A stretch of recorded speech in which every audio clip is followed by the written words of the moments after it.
Hey everybody, happy Monday. It's your girl, the Brooke Ashley, and today we are here to discuss The Real Housewives of Orange County, Season 19, Episode 7. And before we get into it, let me start off by saying that I am so confused and I feel like everybody is lying.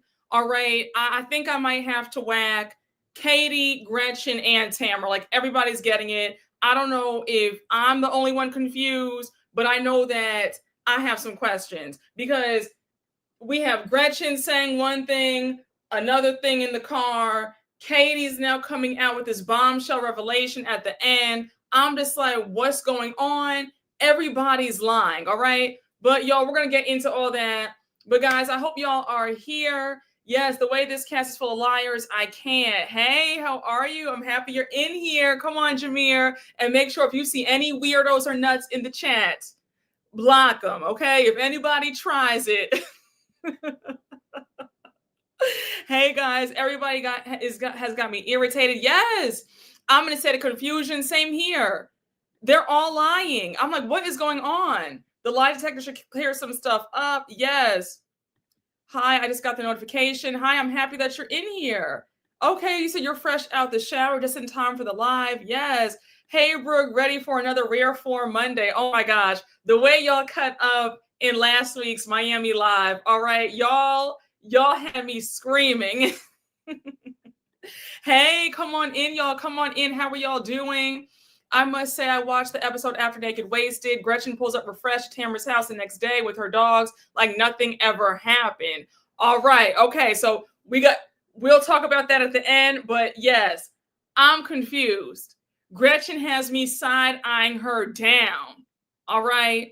And I'm glad that you rewatched Naked Wasted. We gonna talk. Okay, we have Barbados in the chat. Oh, I love Barbados. Listen, Barbados is that girl. Oh my gosh, I've been twice. Love it. Your island is gorgeous. This live is going to get me through the last hour of work. Hey, Brooke in the chat. Hey, yes, thank you. I'm confused by all these liars. Oh my gosh. Okay, your birthday is exactly 3 weeks from today. Oh yes, I love it. Happy early birthday. Oh, you said my laugh makes your day. Thank you. Brooke, can we talk about Fox News, Gretchen's past, comments, and posts? Maybe later on. We could talk about that later on.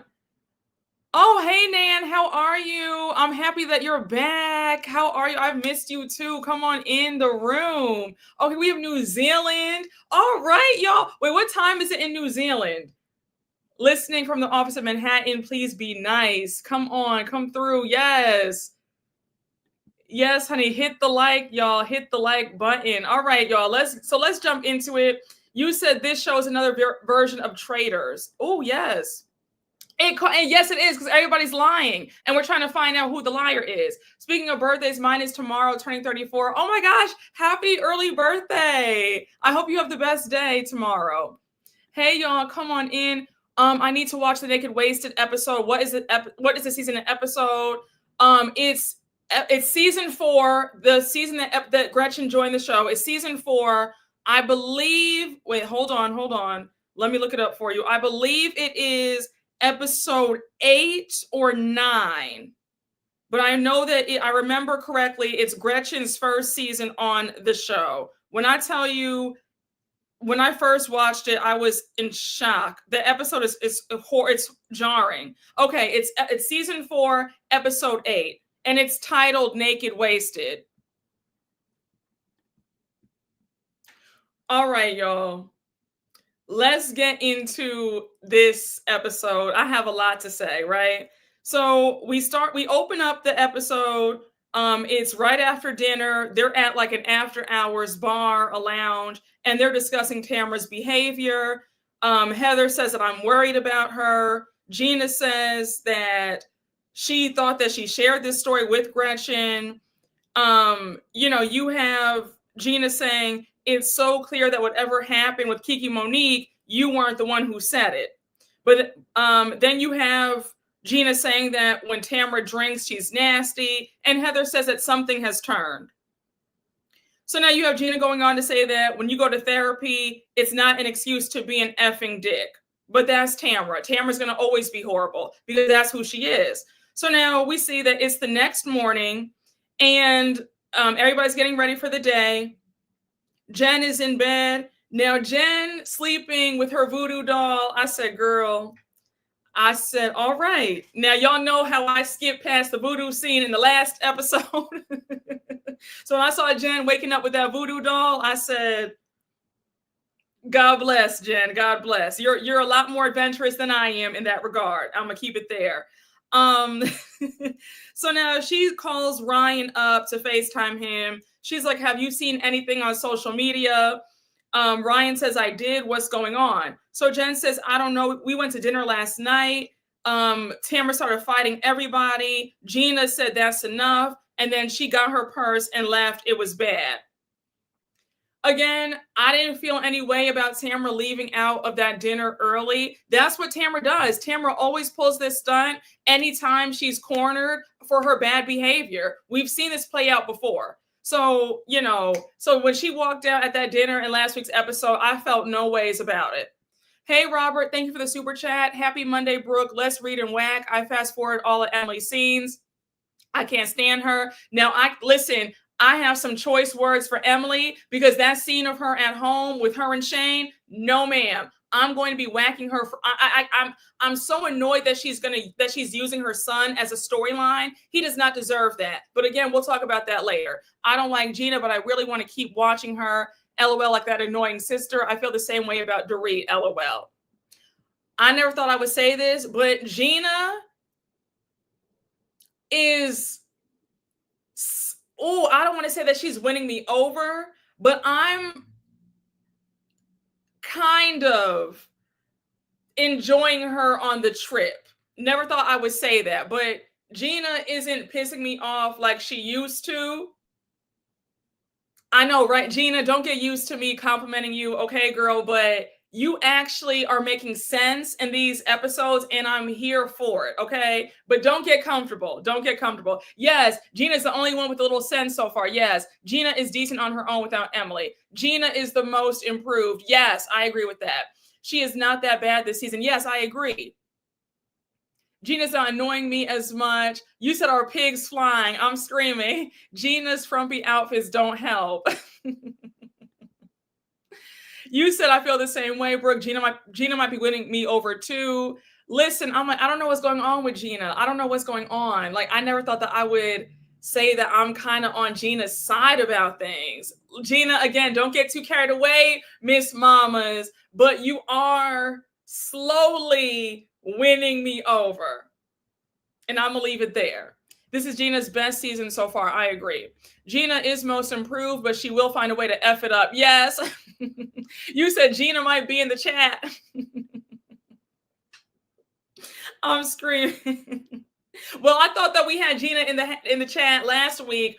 We had one of Gina's 3 stands in the chat. Hey, so listen, y'all. Gina and her stands are working their magic because we're low key like, okay, Gina, you're not that bad this time around. Okay.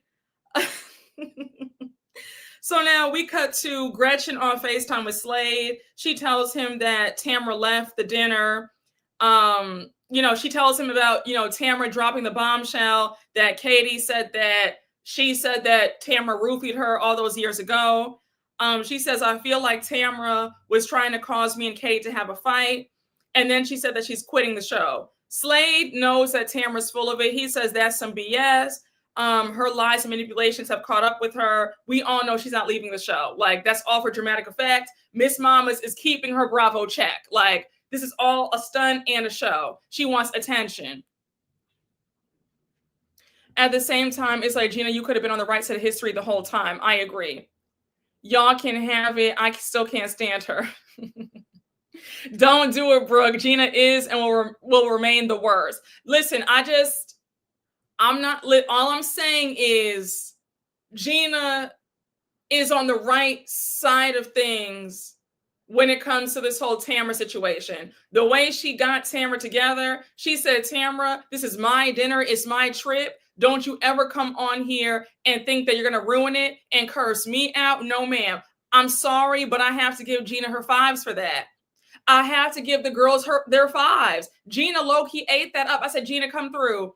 Gina ate that up. I said, the fact that she got Tamra together. Too many times the girls are too afraid to miss Tamra Judge. And Gina said, not on my watch. Gina said, I scrounged up a cute 10,000, 15 grand for this trip. You will not do me.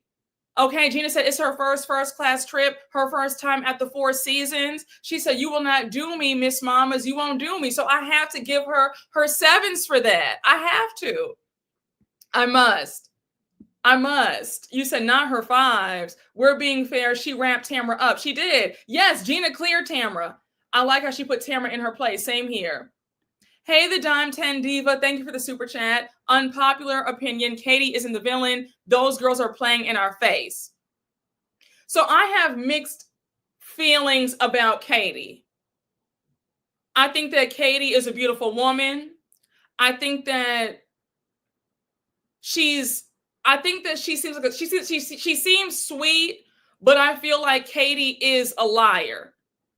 I wouldn't say that she's a villain, but I do think that something isn't quite right. Mama does have some weirdo behaviors that we have to address. But is she the villain? No.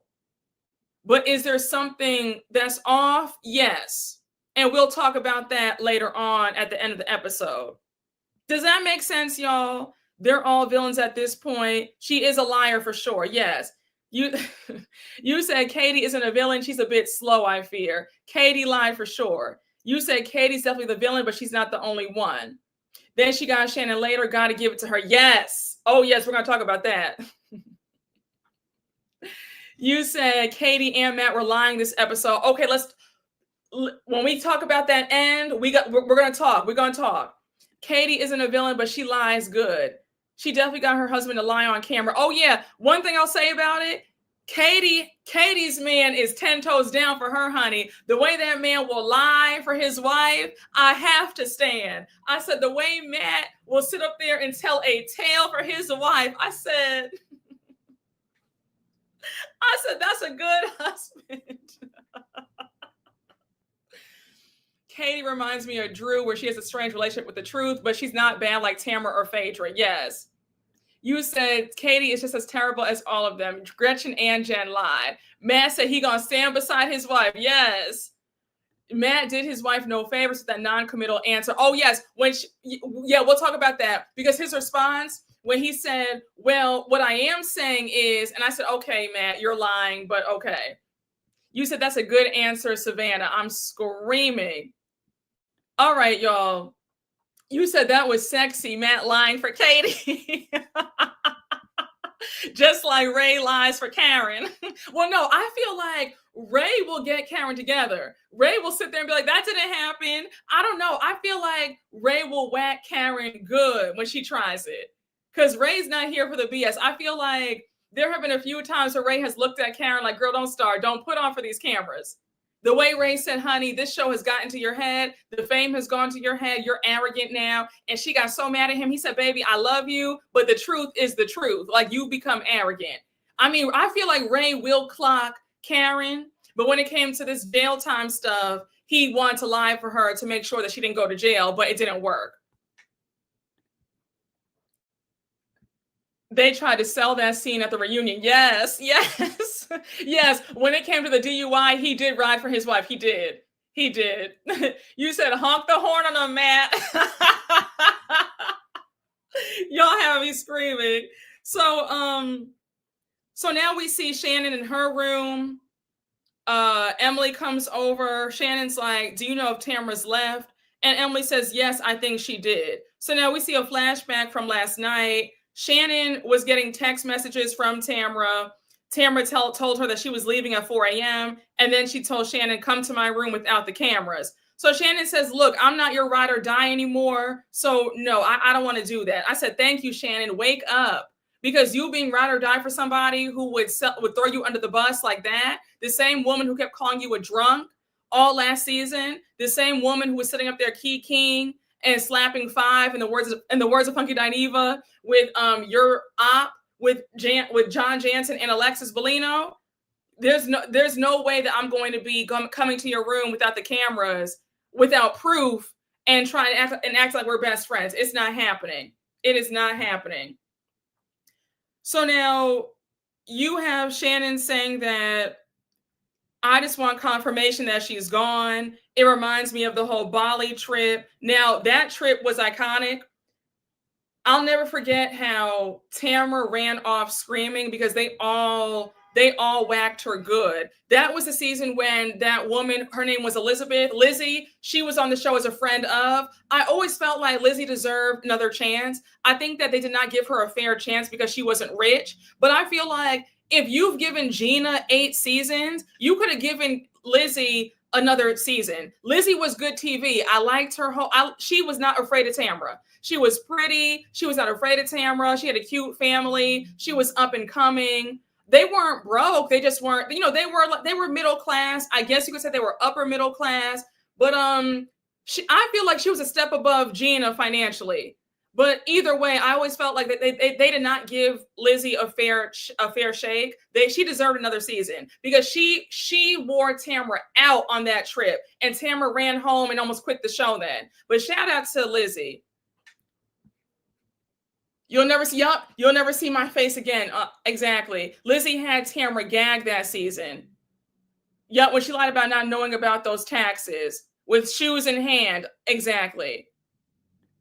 Hey, Robert, thank you for the super chat. Tamra said no one checked on her. No one is checking on a woman who told 3 people to F off, starts all the ish and spins the narrative. She needs to go back into the bushes. Yeah, I agree. I think that Tamra is somebody where she feels like the rules don't apply to her. She can say what she wants to you and you can't say anything back. And that's not how this works. The drunk scene with Vicky, Shannon, and Tamra at the pool was hilarious on that trip. Yes, it was. It was so iconic.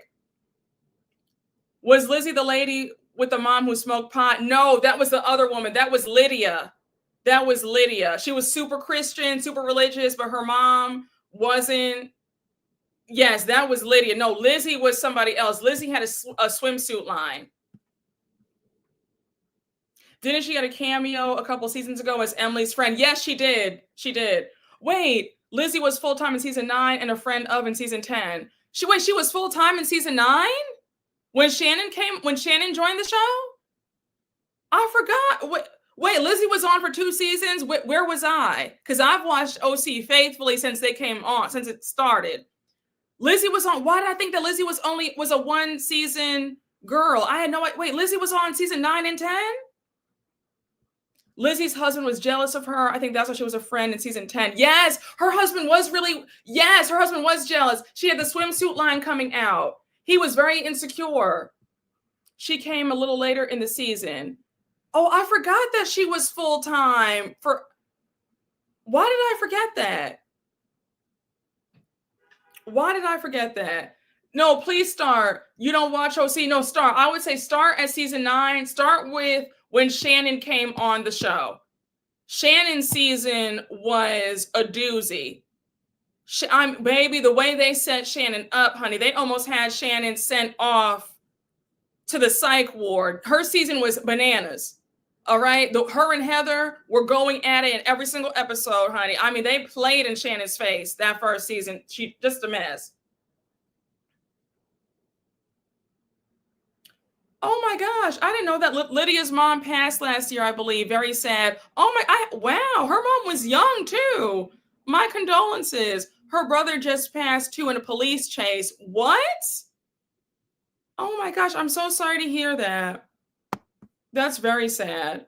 I started watching OC on season 17. Oh, okay. All right, so you just got into OC. But I would say if you do have some spare time, maybe check out the season that Shannon came on the show. Her season was chaotic. Oh, wow. I had no idea about that. That's so sad to hear. Oh my gosh. Yes, Vicky was very rude. Vicky, her son, and her daughter were very rude to Lydia's mom. I remember that. And then when Lydia confronted Vicky about it and Brianna, they were both so dismissive. I was like, why can't you guys just apologize for how you spoke to her mom? Her mom didn't even do anything wrong. I think she was asking where the bathroom was in the house. And it was Vicky, I've always had a love-hate relationship with her. Vicky can be so rude, and Vicky won't apologize for anything. I could not stand that. Hey, Zoe R. Thank you for the super chat. Love from the Jersey Shore. Keep shading them, Brooke. Oh my gosh. Well, I hope you're having a good time. And you know I will, especially Miss Emily. So now, Emily is talking to Shannon in Shannon's room. Shannon says again, it reminds me of the whole the Bali trip. We saw her right after. And I said, of course you did. Tamra's not letting go of that $1 million check, because what does she have coming in if this show is over for her? If Bravo fires her today, what money does she have coming in? I'll wait.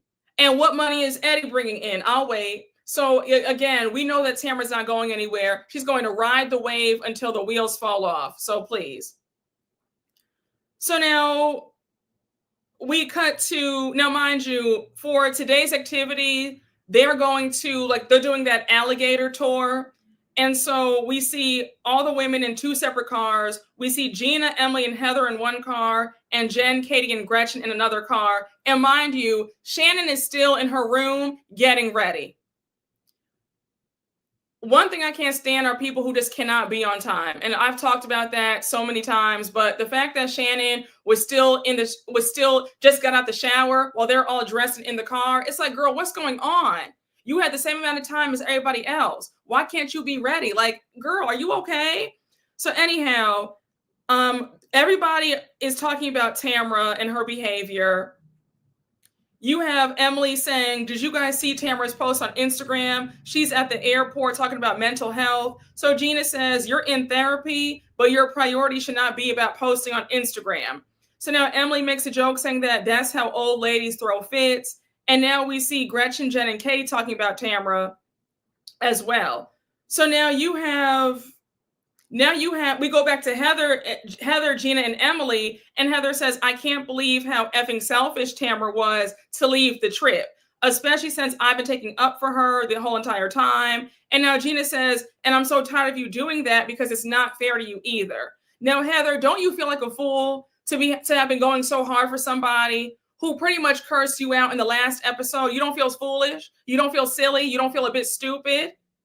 Heather is going hard in the paint for a woman who wouldn't even spit on her if she were on fire. Like, really, girl? But again, I'm not surprised because Heather always takes and allows Tamra's abuse every single time. We've seen it time and time again.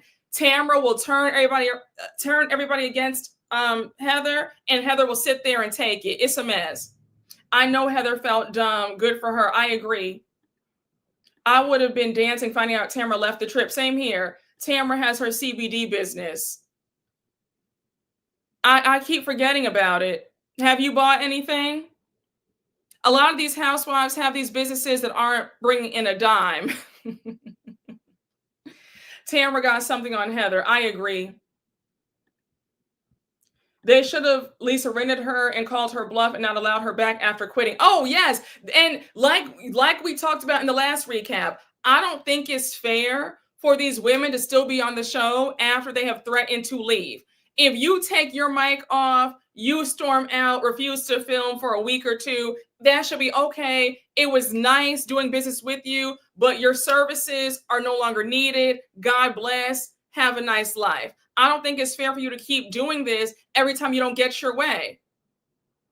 Like, everybody else has to film when they're getting ganged up on. Who are you to say, well, I don't want to film anymore because the folks are mad at me? That's not how this works. If you're getting a nice 8-figure salary, 7-figure salary from the show, you owe it to the viewers and the networks who show up. This is your job. How dare you? Hey, Robert, thank you for the super chat. Hypocrisy is the 8th housewife. Do you think Gretchen will come back? There's a lot of negative press about her now. I don't know. I could see Gretchen leaving after this because I'm looking at her with the side eye like, girl, you shouldn't have come back then, because it sounds like you're lying too. Yeah, especially Tamra, who dish it out constantly and then can't take it and run. Exactly. They need to fulfill their obligation, though. Producers want content if they paid. Tamra's "woe is me" acting reminds me of Jax and his scenes. Gretchen, please don't return. Tamra can be demoted to a friend, not a storyline for years. I agree.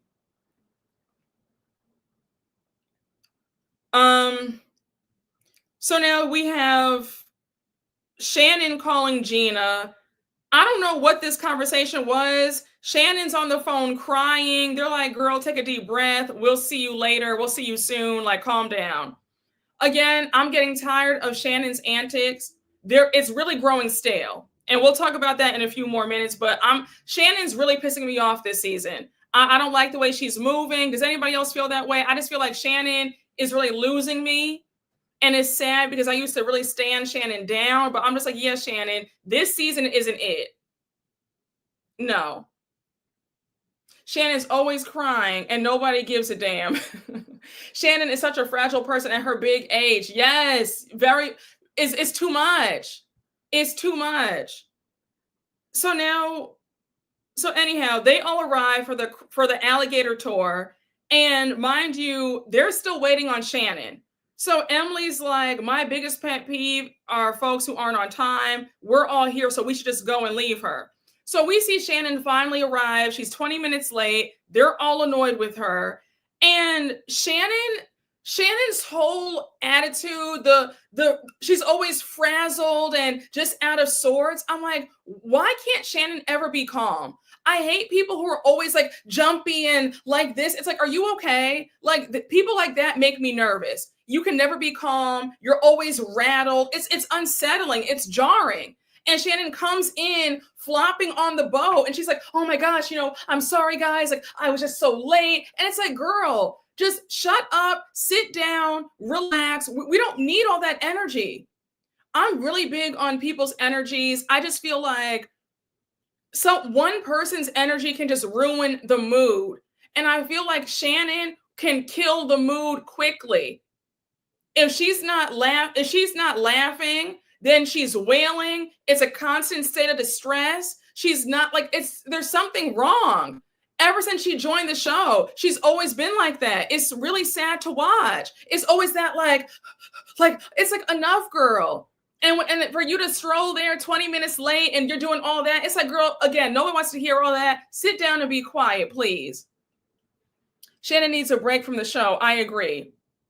Shannon is a mess. You said it's because Shannon did not take her Xanax. Yes, no, Shannon always does that. Shannon's always flopping around. It's like, oh my gosh, like it's like, girl, I don't like watching it. I can only imagine what it's like in person. It's enough already. It was funny for the first few seasons, but now it's not funny at all. I'm nervous for you. Like it's alarming. The fact that she can never be in a state of calm. Her nervous system must be a mess. Her nervous system must be going up and down because there's never a sense of rest or ease with her.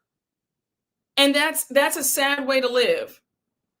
Shannon is a lot to deal with. You think that she's a covert narcissist, look it up and you'll see. Yes, it's a constant state of despair and it's exhausting. She needs to go see the lady, please, Shannon. I'm serious. Go and see her. Use my BetterHelp code because, girl, there's something wrong.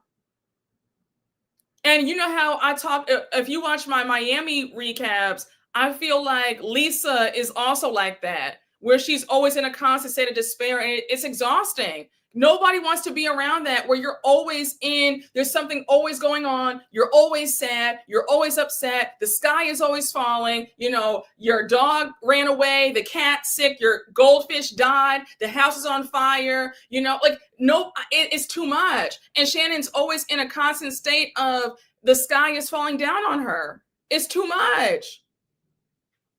Shannon is a ticking time. Yes, it's constant victim. Shannon is the Lisa of her franchise. I agree. It is too much. No, the lady will need to, you said the lady will need to go and see the lady after Shannon. Yes. No. Shannon's one of those people where she'll drive the therapist crazy. She'll have the therapist going to seek out some help. It's true.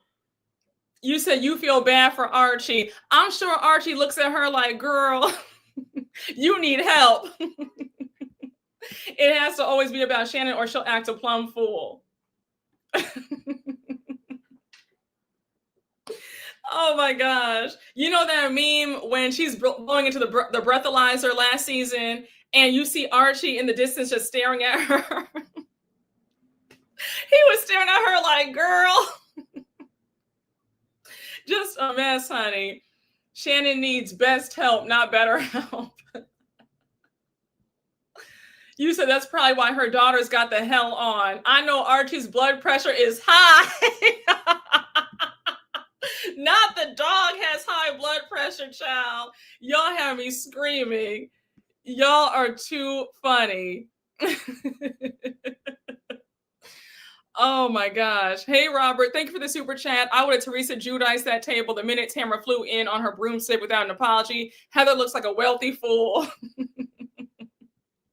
Y'all have me screaming. Hey, Zoe R, thank you for the super chat. Same after Lisa's SLC hot mic. Always see her differently. Hey, Robert, thank you for the super chat. Don't hate me, LOL, but I think low-key Noella could have been an added balance, could have added a balance to this season. Oh, Noella was chaotic too, though. Noella's energy was weird. Would y'all want to see Noella back? You said Archie is his own guide animal. I'm screaming, y'all. You said, Bravo, start paying Archie so he can move out too. You said free Archie. Y'all have me. You said Noella would have started crying with Shannon.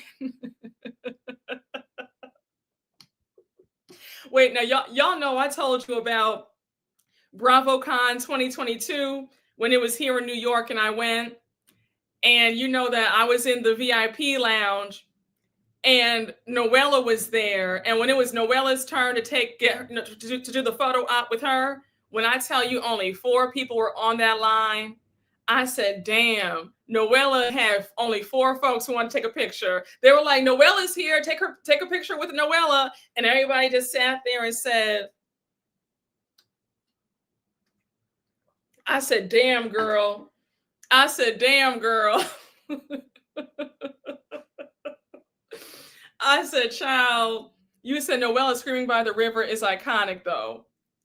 You can tell Shannon hasn't gotten any in years. Yeah, honey, the girls were not checking for her at Bravo 22. I felt bad. I said, well, damn, should I go up there and take a picture with her? Yes, Noella was Aggie AF. Yes. All right. Bring back some of the ladies from season 1, the one who married to the baseball player. Are you talking about Gina? Gina Keogh? I don't know. Is Gina even still living in the OC? And then the other woman who married the baseball player, what was her name? Megan King Edmonds. She's broke now. And you know that her ex-husband, you know, the baseball player, he left her for her best friend. Did you guys read that? That she was having threesomes to keep him in the marriage, and she had a threesome with her best friend, and he ran off with the best friend. And now she's broke, and there's a restraining order against her, and everything. A hot mess. I didn't like Megan. I thought she was off. I thought she was dull. I thought she was boring. I wasn't here for her.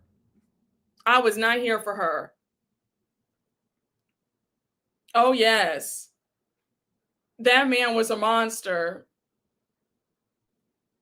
Oh, happy birthday to you. I hope you're able to make Empire's New York show too. It's going to be fun. Yes, she was very weird. She was very, very weird. I didn't know that about Megan King. Yes, he left her for her best friend. But hey, you play stupid games, you win stupid prizes. She thought that having a threesome with her best friend was going to solve things in their marriage. And he said, nope, you're gone. And because she was wife number 4. So he said, oh, no, baby, I'm going to make your best friend wife number 5. You're out of here. Yes, Megan was stiff and uptight. She definitely was. I just like that she whacked Vicky about the cancer. Yes, she was the only one who realized that Brooks was lying about having cancer. Yep. Her purpose was clocking Brooks. That's all. Exactly. Yeah, she was his 4th wife. And now his 5th wife is her former best friend. So now, Gina's not here for it. I was here for Gina clocking Shannon. Shannon says, I feel so bad that I'm late. Gina says, you should feel bad that you were late. It's always a lot. Now, Gina, you'll have a good point, and then you'll do something where you lose me, because when you started going off saying, it's just a lot right now, it creates a lot of anxiety, and I'm afraid of getting eaten by a crocodile. I said, Gina, had you just said, you know what, Shannon, you being late pissed me off, like, just sit down and shut up, I would have been with you. But when you added that other stuff about, I'm scared now and I'm nervous, I'm anxious because we're here looking at the alligators and I'm afraid of getting eaten up by one, you're on a boat.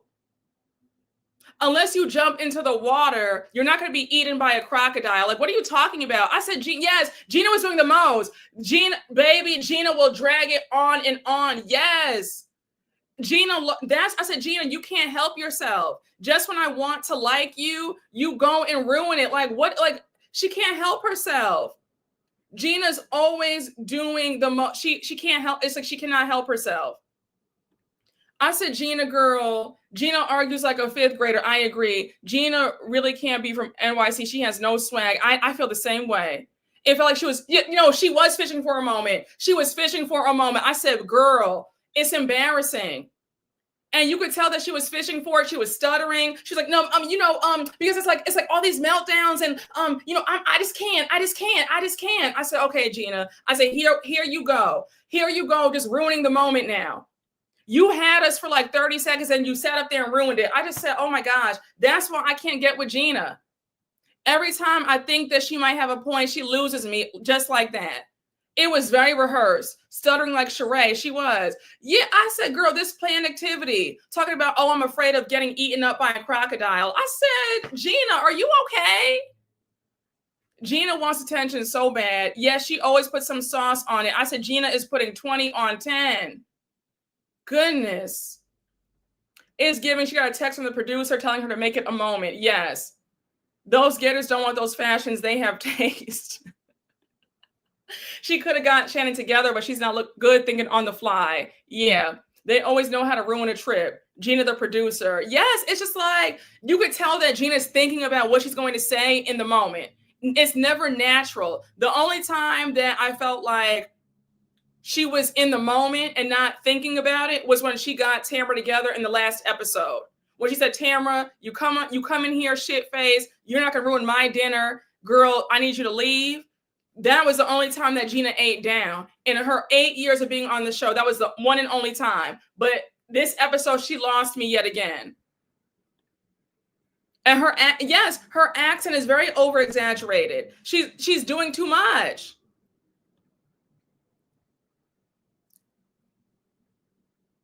I feel like she's speaking Shannon's language, though. She had Shannon locked in with the theatrics. Yeah, but at least with Shannon's theatrics, we know that it's truly Shannon. Gina, you can tell that Gina's antics are contrived. Like, Shannon might get on your nerves, but at least we know that Shannon is being herself. Yes, Gina's always trying to sound like Fran Drescher in The Nanny. Yes.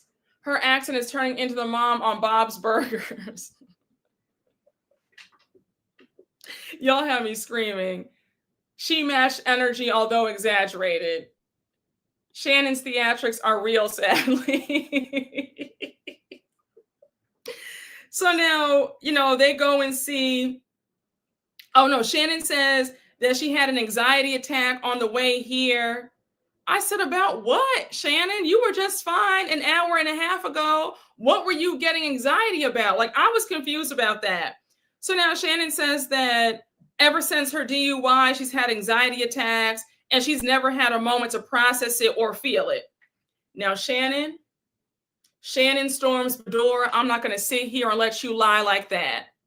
To say that you never processed or felt the pain of your DUI, excuse me, we watched you season 18 last year, ma'am. We watched you wail, cry, scream, sob, holler for 22 episodes straight. We watched you cry in every single episode. You process every single emotion. We felt the weight of your pain in every single episode. You cried for 40 days and 40 nights. So miss me with that, oh, I never processed the pain of the DUI. You processed it for 10 lifetimes. I'm sorry, Shannon, don't do that. I said, girl, don't even do that. Shannon even processed this on Love Hotel. Exactly. 22 episodes plus parts 1, 2, and 3 of the reunion. Exactly. Shannon processed that DUI and then some. I said, now, Shannon, you won't sit up here and play in my face like that. Please don't. I'm sorry. No, I said, no, Shannon won't sit up here and play. Only 3 years of processing, or at least 2. That's a stretch, Shannon. You know, you said, well, go see the lady then. Exactly. I said, I'm sorry, Shannon. You can't sit up there and tell us that. Yes, she cried about the picture, about the bloody face. She cried about John Jansen suing her. She cried about her regret of even having the DUI. I mean, Shannon sobbed. Shannon sobbed down, and we all felt her pain. We were all rooting for Shannon. She will not sit here and say that there was no processing of her emotions, because she processed them for 20 lifetimes. If Shannon never cries again, she'll be okay. Shannon processed, digested, and pooped that DUI. Exactly. You said Shannon needs that back cracked. Yeah, I know. She needs that and a good therapist. She needs a therapist first, and then that second. And she needs to get her back cracked by a man who's not a leech and a grifter. All right, because she was over there getting cracked by John Jansen, and he has his hand out asking her for money. So yeah, I don't think D will help Shannon. That's true. Is her back even worth cracking at this point? You said she needs to be medicated. Yeah. Shannon, my girl needs some help. Listen.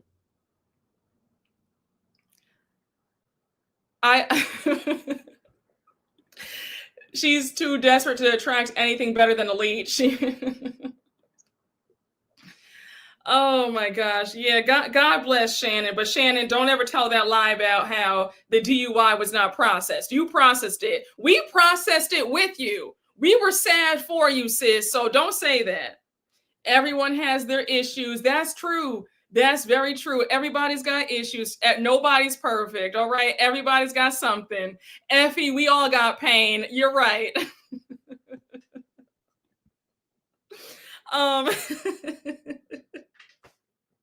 Listen, I understand that, but I'm gonna need the good folks to go and get some help, because saying that we all have issues is not an excuse for bleeding on everybody else. It's time as an adult to go and get the help that you need. And there's nothing wrong with getting help. Like, I want folks to realize if there's nothing wrong with getting help. If you need to get some help, there's nothing wrong with that. That's great. But I need Shannon to go and get some help, because Miss Mamas needs it. And that's no shade.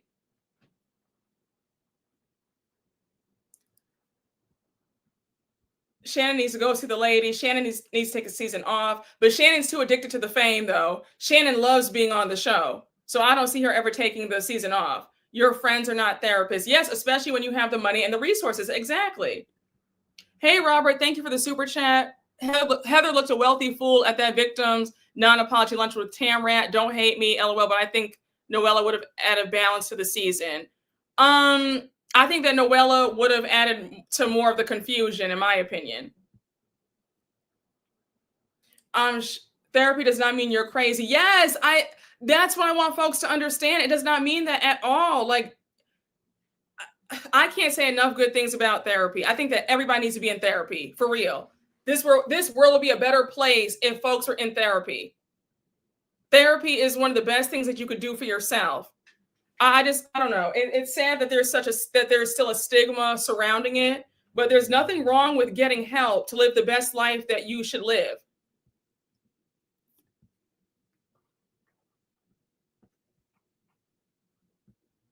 Shannon does not have any other income. She doesn't. That's another reason why she's why she's so pressed to stay on the show. So now we have they finished their while they're on the tour. Does anybody notice how Emily is always trying to throw some shade Gretchen's way? Because the tour guy was explaining how male alligators are deadbeats. So you have the production was so shady, panning the camera to Gretchen, because we all know that the rumors about Slade being a deadbeat dad. So now you have Emily saying, oh, well, now Tamra can refer to Slade as an alligator instead of a deadbeat. I said, Emily, like, you just can't help yourself. You always want to throw some shade somebody's way for no reason. Like, was that necessary to say? Really? Like, I don't know. She can't help herself. She cannot help herself. So now they're back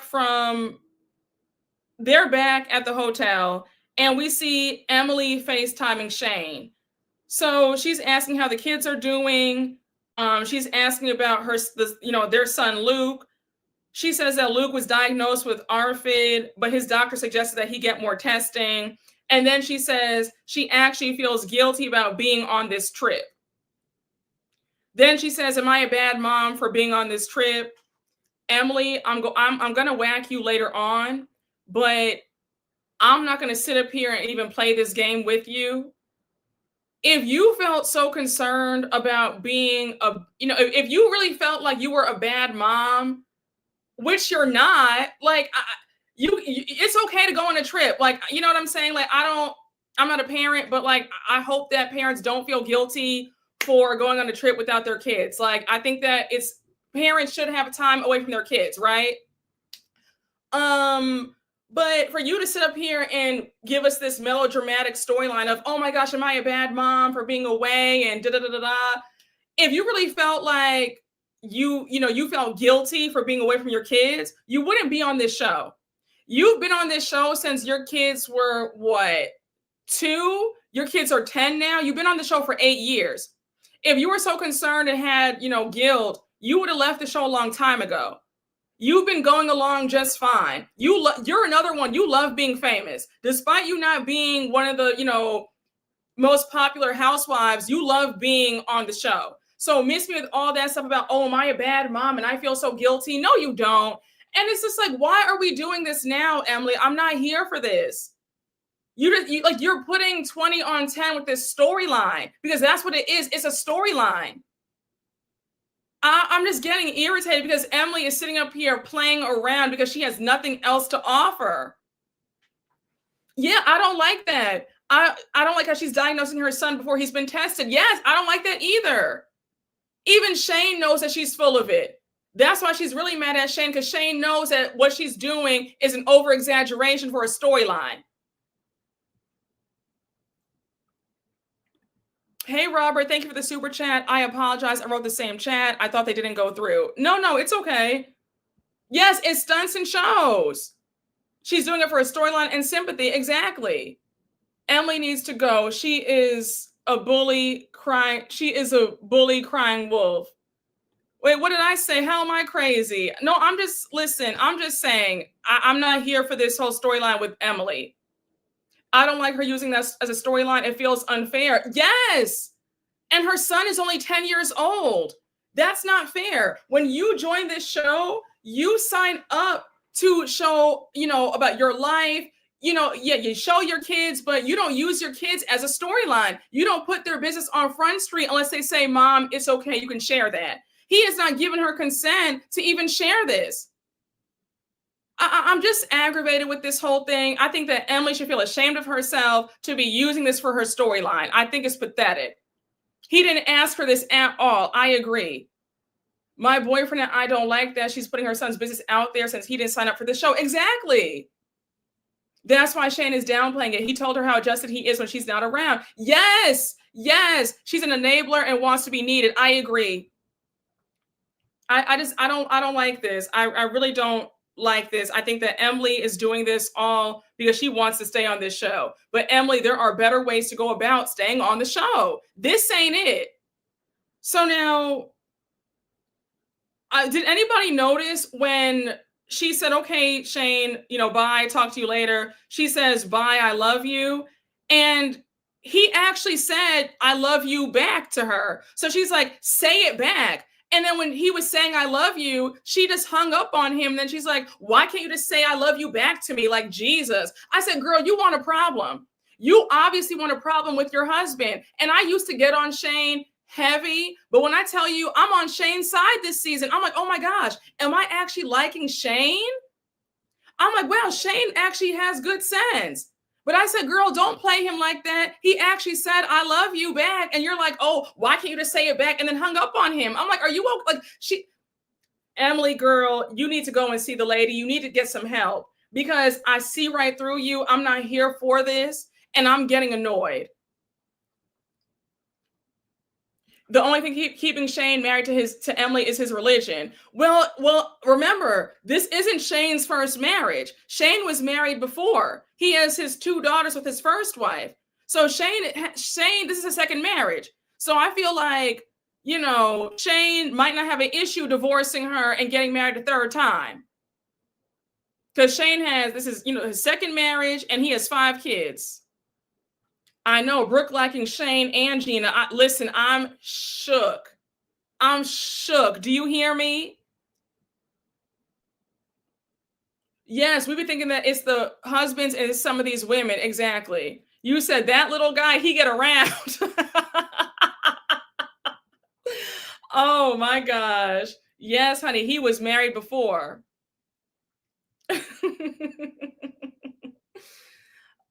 Yes, he is Mormon. Yes, Emily's the type who's always looking for a problem. She's so negative. Yeah, he's 5 kids. He has 2 kids. He has 2 daughters with the first wife, and then he has 3 kids with Emily.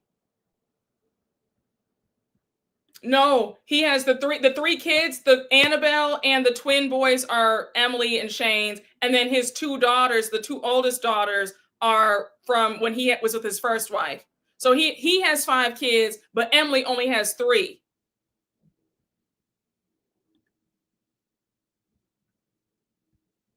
Shane's redemption happened at their first reunion. Emily found her the right match. Well, listen, I don't really know. I don't know if Shane is such a dork now because the way Shane is packing her up because Emily's over here acting crazy. So if I'm being really honest, I'm like, I'm low key I'm low key giving Shane his 7s because Shane is speaking the truth. Remember 2 seasons ago, Emily's storyline was getting her daughter into modeling. Remember that? So this isn't Emily's first go round using her kids as a storyline. And then Emily was crying about how she kept saying how like rebellious her daughter was. I'm like, your daughter is 10 years old and she's a little girl, having a good time navigating this world. How is she so rebellious? Like, I don't like that. Like, I don't like when people put negative labels on anybody, especially kids. Don't do that. That's your kid. Like, speak life into them. Her daughter her daughter's a sweet girl. And I'm just like, I just feel like, she's just so this and she's just so that. And we butt heads all the time. I'm like, your daughter is 10 years old. How are you guys butting heads? And every time I saw the scenes, her daughter was always hugging her. I'm like, it's like Emily just wants to have a problem. I feel like Emily is miserable. Emily wants to find an issue at everything. It's hard. Oh, I'm screaming. You say he's folding her. Oh my, yes, Emily is reaching. She is reaching. She's prematurely coming to conclusions. No, I got to give him his 7s. I have to give Shane his 10s. I have to give Shane his 10s because Shane is telling the truth that Emily is doing way too much over nothing. Hey, Max V, thank you for the super chat. Emily is too much. Shane is reasonable. Did you see the BravoCon commercial that included Gina and Dorit in it? No, I didn't see the commercial. Wow, they have Gina at the forefront for BravoCon. Wow. You said, I don't know how low you have to be to use your kids for a storyline year after year. She's doing too much. I agree. So now we see them all getting ready for dinner. They get to the restaurant. Now, side note, you guys know I love New Orleans. Shout out to all my New Orleans dolls in the chat, honey. I love your city. Like, me and New Orleans go together real bad. Bourbon House, I went there to eat. The food is phenomenal. If you ever go to New Orleans, just send me a DM or shoot me a comment in the chat, or comment in the comment section, and I will tell you all the places to go, honey, to eat. I went to Bourbon House, Galatois, Brennan's. I went to Arnaud's. I mean, baby, I went everywhere. The food, chef's kiss, those oysters, those fried oysters are to die for. And when they were eating them right here in this scene, my mouth was watering. I'm salivating as we speak. But yes, honey, New Orleans is that girl. Planning to go soon. Find out my grandma wants to go too since she's retiring this week. Listen, if you guys go, you're gonna have a great time. You are going to eat yourself. Yes, shout out to Moro's. Oh my gosh, the food there, it was that crawfish bread. Listen, they will have to roll you out of New Orleans. Like, phenomenal. Oh my, when I tell y'all, those oysters in this scene had me just so good, y'all. Please go to New Orleans. If you want to eat really well, go to New Orleans. You will not be disappointed. Like, you're going to be blown away. So they're eating the char grilled oysters. Heather loves them. And then it was funny because Emily started imitating her. Now, did anybody think that this whole argument between Heather and Emily was weird? I was like, was Heather drunk when she was like, Emily, stop making fun of me. You've been doing it lately. It's getting on my nerves. And I was just kind of like, now, usually, I don't see it for Emily ever. But in this situation, I didn't think that Emily was being funny. I thought that Emily was just, joking around. It was good natured. It was not being shady. So when Heather snapped at her, I was like, Heather, are you okay? Did you have too much to drink? Because it wasn't that deep. I promise you, Emily was not being shady. So now, you said, be careful about getting gout. Yeah, you said Heather and Emily seemed staged. Yes, it was weird. So now, as they're arguing, you have Gina slurping down the oyster, and I think that Gina slurped it down the wrong way, so she starts choking. Did anybody else remember that? Does anybody else remember that scene in The Nanny when they're at that sushi place and Fran eats the wasabi and it's so spicy that she chokes, and Cece and the other lady are talking. They don't even notice that she's choking on the ground. That's what this reminded me of, because the way Heather and Emily are going at it, Gina's in the background choking. Now, a quick side note. Why didn't the chef and the server come and help Gina out? They see that she's choking on the oyster and they didn't even do anything. They were just staring at her like, okay, girl. I said, my God. Yes, and it cleared her speech. Yes, that episode was so funny. But that's what it reminded me of. That was a setup for comedy. Okay, so you feel like that whole thing was staged? So you think that Gina coughing like that was staged? I really thought that Gina was really coughing. She probably annoyed them too. Fran's nasal accent disappeared for a second. It did. You said, why does Gina act like she's on an episode of I Love Lucy every episode? I agree with Heather. Emily has been throwing shade at her for the past 2 seasons. Like, girl, if you got a problem with me, just say it. No, I do agree. Emily has been shading Heather down because, and you know why I believe that Emily is jealous of Heather. I've always thought that, right? But I felt like in this instance, I didn't feel like Emily was being shady. I thought that she was literally just joking. Now, it's a sad day when I'm giving Emily the benefit of the doubt. Either way, I thought that this whole argument was a bit weird. I thought it came out of nowhere.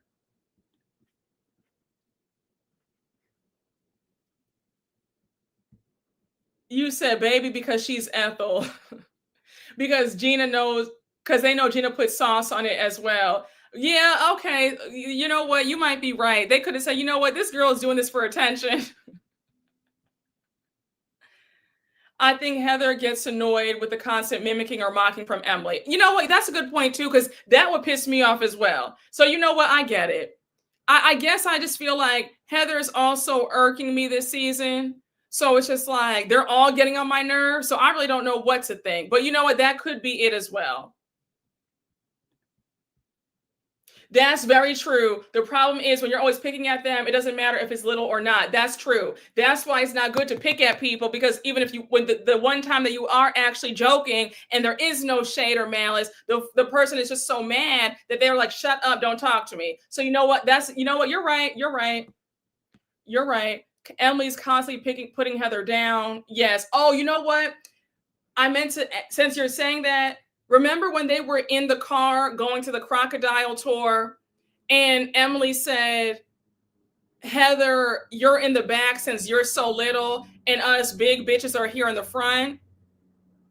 I just feel like I don't know. I thought that was a really weird comment to make. And I said, Emily, why was that needed? I don't know. It just feels like y'all said, Emily can't help herself. It's always something shady. Heather is sensitive, but Emily picks a lot. She does. She does. All right, I take it back. I don't give Emily the benefit of the doubt. Emily, I was trying to save you, but I can't help you this time around. You said Heather's still paying for that size 10. Child, she's still mad about that blazer. She's still mad about that blazer. Child. Yes, but let somebody said that towards her instead. Listen, why does she hate Heather so much when Tamra literally called her Shrek? We could break that down another time. I believe that Emily wants to low-key be Tamra, so that's why she was able to just forgive and forget what Tamra said about her appearance. Whereas with Heather and Tamra both bring out an insecurity and jealousy in Emily, but it's different because Emily wants to be Tamra, while with Emily, well, when it comes to Heather, when it comes to Heather, she's not really trying to be Heather, but she feels like Heather is pretentious or what, like, it's a weird dynamic. But I think that when it comes to the reason why she's able to beat up Tamra's behind, it's because she wants to be Tamra. Heather, not so much. She envies Heather's money, but when it comes to like who she wants to be, if she could jump into Tamra's skin, she would do it.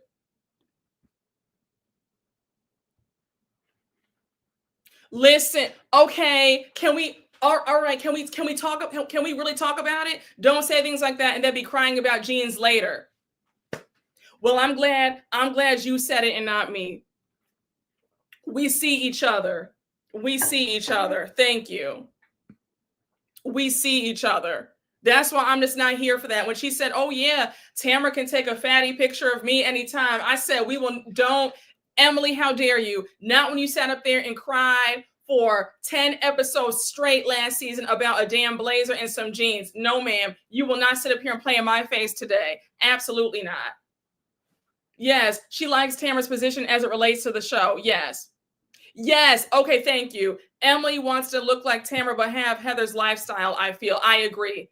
That's what it is. Yep, that's what it is. So, they're eating dinner. When I tell you again, my mouth was watering during this scene. All their entrees looked amazing. So now we have Heather asking if anybody's talked to Tamra. Gina says, I haven't. She texted me last night. That was the last I heard from her. But Gina says before she left, she brought up a rumor that was really effing terrible. So now Gina says, I don't even know what to do in this case because, Katie, I was really swinging your way, but I just want you to know that I called a journalist. I just want you to know that I did call a journalist to verify the story. So now Jen jumps in and she's like, well, when did you call this journalist? So Gina says last night. Gina says, I asked, what is happening? And he told me that Katie and Kiki Monique went to lunch, and 7 minutes into lunch, Katie brought this whole thing up about the naked wasted story, that Gretchen had suspected that she had been roofied that night by Tamra and then went to the hospital. So Katie says that didn't happen. So Gina says, well, it's a credible journalist who told me this. And now Gretchen jumps in and says, the thing I'm confused about is, why wouldn't this journalist reach out to me and ask me if that was true? Because I'm the one who's involved. This is a lot of telephone. I agree. Gretchen can't get her story straight. Gina calling a journalist. Child, I know. She called another YouTuber and called it a day. So I believe Gretchen said it. Emily, you're trying to sort out some childhood trauma. Girl, you are enough. See it. They brought this to TV on their own. Nobody picking up for Gina.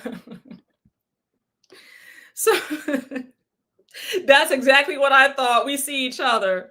Yes, they're spending too much time on this blogger stuff this season and not enough on their business. Oh my gosh, thank you again. We should not be talking. If I hear Kiki Monique's name one more time, I'm gonna scream. Shout out to Kiki Monique. She's great at what she does. But she should not be a part of the storyline, in my opinion. We've lost the plot when we're involving the bloggers onto the Housewives. Just my 2 cents. Just my 2 cents.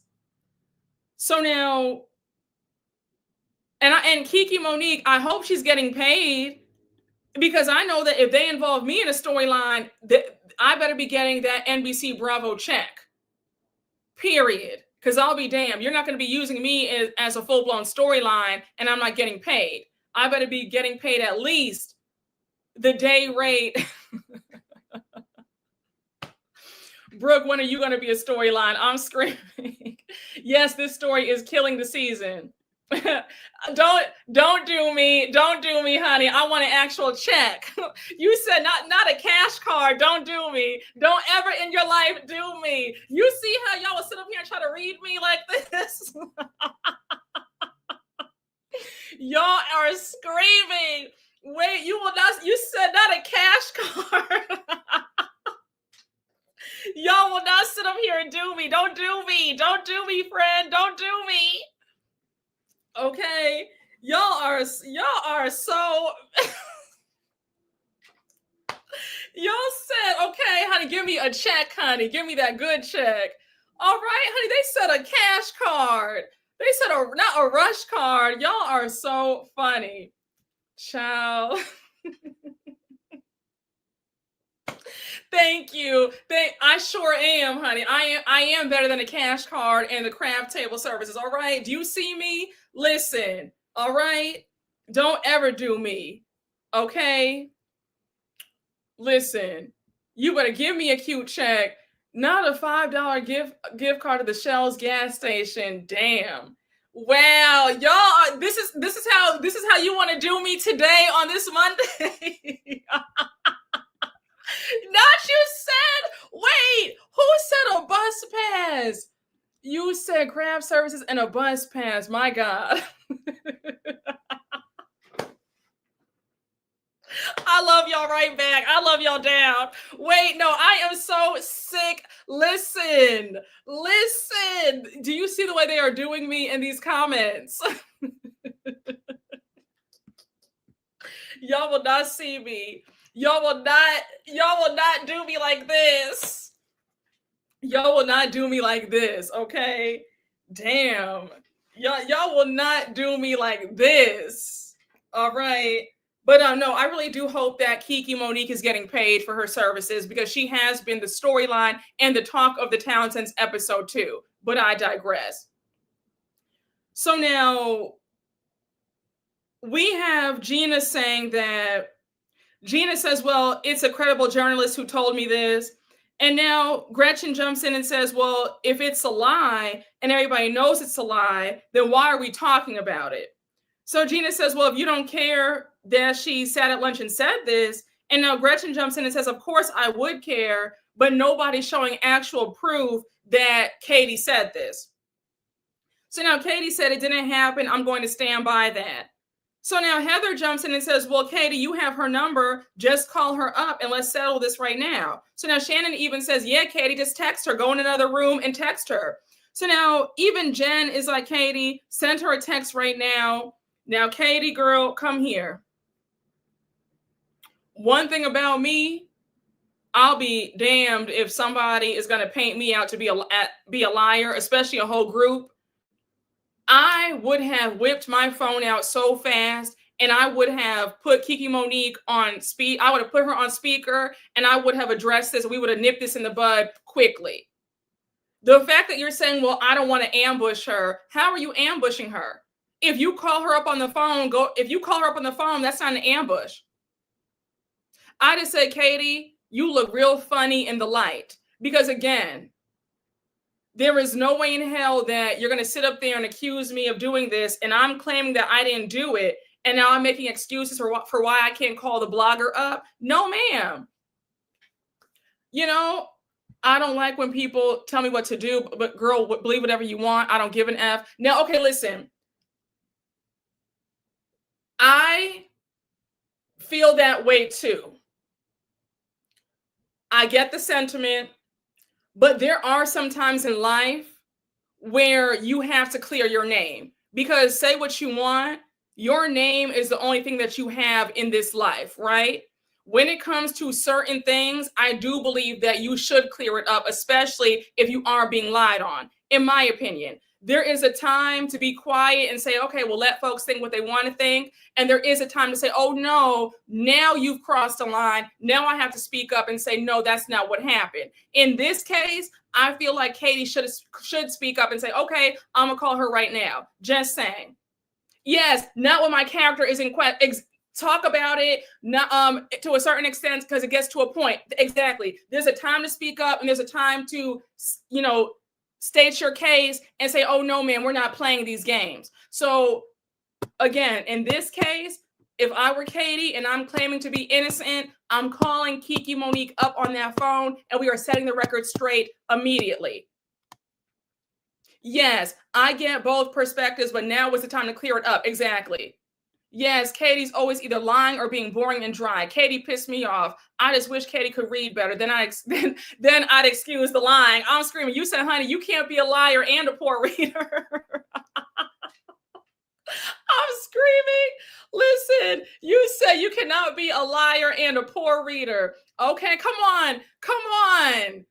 Giving us some good scripture for the day. A good name is better than riches and all that. Yes, that's biblical.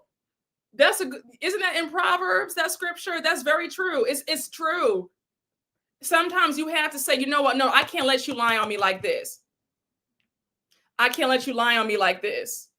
Katie knows that she's lying again. She wasn't making that call. Exactly. Yes, honey, pick a struggle. All right. Honey, they said you can't be a poor reader and a liar. Pick a struggle, honey. All right. You can't be terrible and boring. Exactly. I think that's why they're careful with Tamra. They know what she's capable of. They know she'll take it straight to hell. Exactly. Yes, Katie did look guilty. Katie was slumped over in that seat. Body language is everything, honey. Katie's whole demeanor at the table at this dinner, she looked defeated. She was slumped over like this. She was just like, I didn't do it. I didn't do it. I didn't do it. There was no eye contact, honey. If listen, my back is straight. What are you? Listen, chin is up.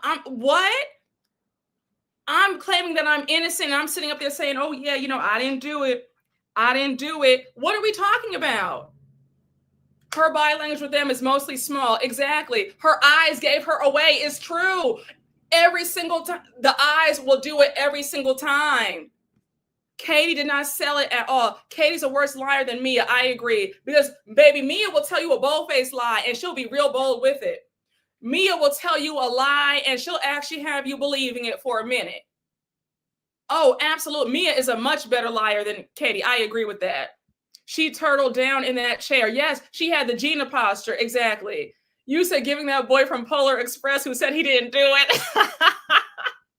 True, she looked guilty. Gretchen too at some points. I agree. Honey, no, go back and rewatch the episode. During this scene, Katie was slumped over like this. I said, no, ma'am, you did that, girl. You guilty. So now you have Jen saying, Katie, I don't understand. If you're innocent, just clear your name. Call her right now. You could tell that Jen is getting tired of all of Katie's lies. So Jen says, if I were you, I'd be dialing Kiki right now. I don't understand why she won't pick up the phone and make things right. So Katie says, what do you guys want from me? Do you guys want blood? I didn't do this. Again, Katie, all you have to do is pick that phone up and dial Kiki Monique's number right now. That's all you have to do. Clear this up, mama. Clear it up. You are sitting there in your chair, slumped over with half-eaten food because you know that you're lying. Yes, I'm with Jen too. I'm with Jen. So now Katie says to Gretchen, you told us the whole story at Mastro's. We find out that last fall, her husband Matt, Slade, Gretchen, Jen, and Ryan all went out to dinner on a Saturday night last fall at Mastro's in Newport Beach. We find out that Gretchen and Slade told the story of what happened that night. Jen says that Gretchen said that she was so sick from the drinks. And was it conveyed that something more happened? She never said that she got roofied. I was there. So Katie said, I'm going to use Heather's famous line, let's be clear. Gretchen and Slade told us that night that Gretchen felt sick. She got up in the morning, went to the hospital. They did a toxicology report and they found drugs in her system. That's it. So now Gretchen says, what's been hard for me is you guys have all been in my ear saying that you don't like Katie. And it's like you guys don't want me to like Katie either. So now, Gina, here's where I have to just get you together quickly. When you interrupted Gretchen and you said, well, you came to me about Tamra and I listened to you, like, don't do that. I said, no, ma'am, you cannot compare Gretchen and Tamra's relationship to to Katie. First things first, Miss Gina, I know that Gretchen just got back on the show, but you can say what you want. Gretchen was on this show before you were even a thought. You joined this show in season 11, right? Gretchen joined this show in season 4. Gretchen is a veteran of the show. Her and Tamra have history. Again, you and Emily came on, you guys came on way after Gretchen even, left the show. Gretchen coming to you about Tamra is way different than her coming to you about anybody else.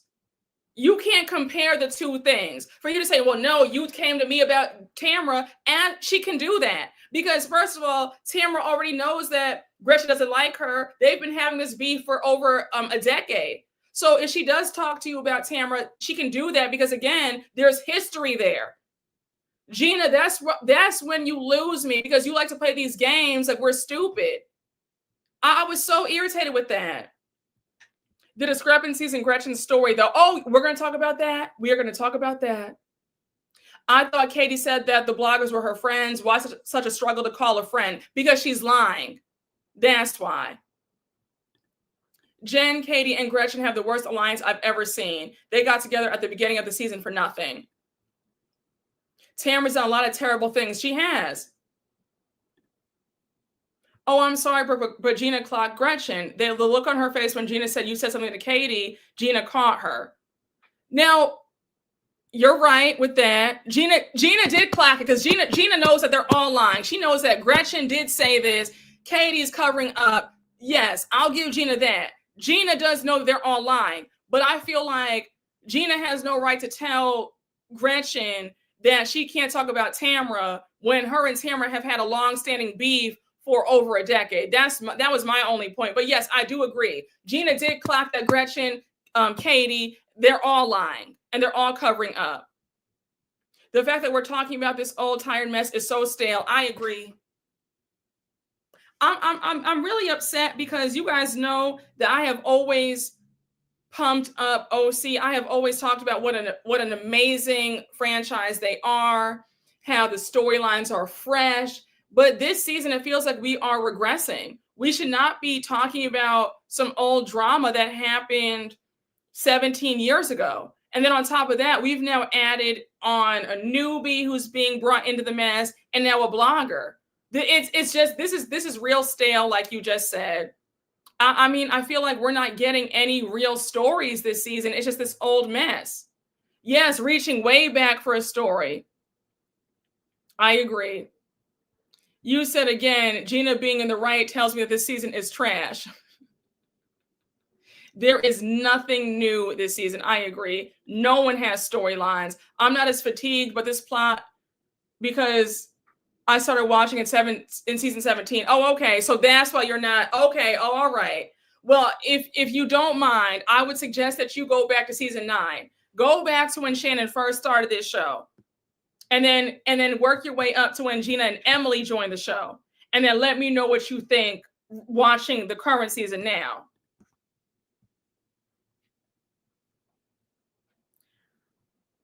So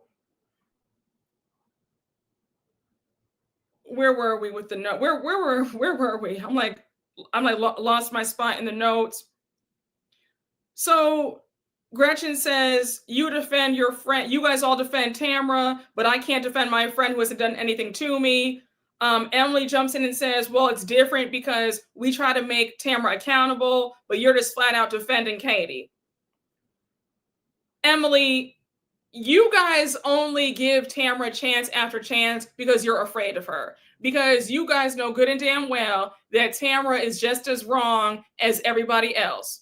All right. The way Tamra treated you in your first season, Emily, the fact that you go up so hard for her is quite sad.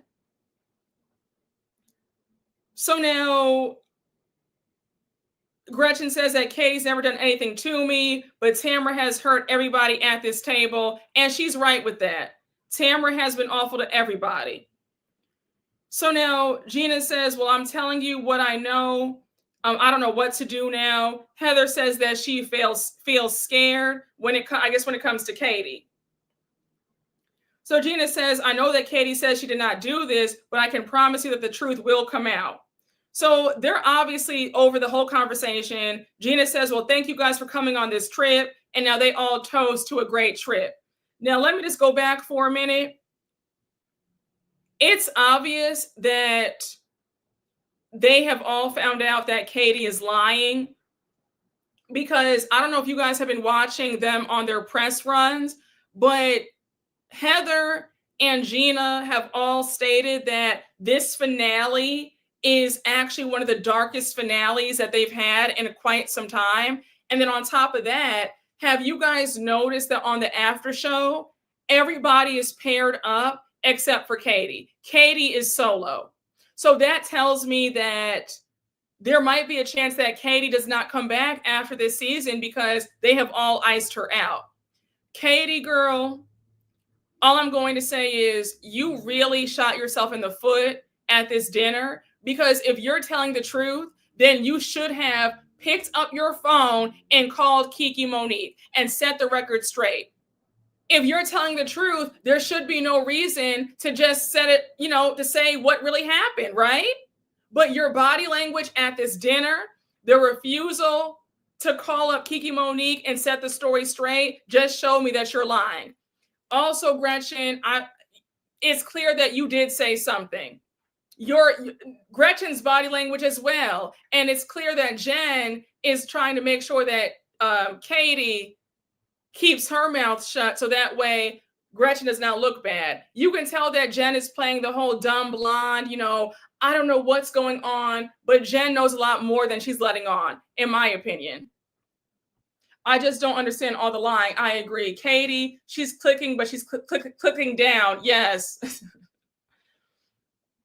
Oh, yay, a dark finale, child. Unfortunately, it's all Katie's doing, too. I don't need her back after this performance. I'm screaming, you said thank you for your services. Tamra is now defending Katie publicly. Yeah. Oh, see, this is that stuff I don't like. I won't be surprised if this reunion has us all irritated and just done with OC. I already get the feeling that it's going to be a whole bunch of double talking at this reunion and more lies. I could feel it. I can feel it in my soul. They need to wrap up OC and move on to another city. I agree. Because I'm tired. We're only 7 episodes in. I'm already annoyed. But yeah, this episode really had me just thrown for a loop. So now we're back in Orange County.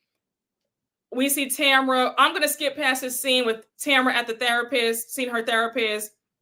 Tamra talking about she's super anxious. You know, she was fighting with Eddie. He had to physically hold her down and calm her down. She says in New Orleans, everything crashed down on her, and it's been so emotional for her. She says she went to Big Bear to forget about everything and isolate herself. You know, she tells a story about what happened with Gretchen to her therapist. She says that everybody was yelling at her, so she left and went back to her hotel room, called Eddie to get her a flight so that she could leave, and Eddie books her a flight for 4 a.m. So we do find out that before that dinner, she called Teddy up. She was emotional. So she had 2 drinks and she took a half of a Xanax. So she does not remember a whole lot.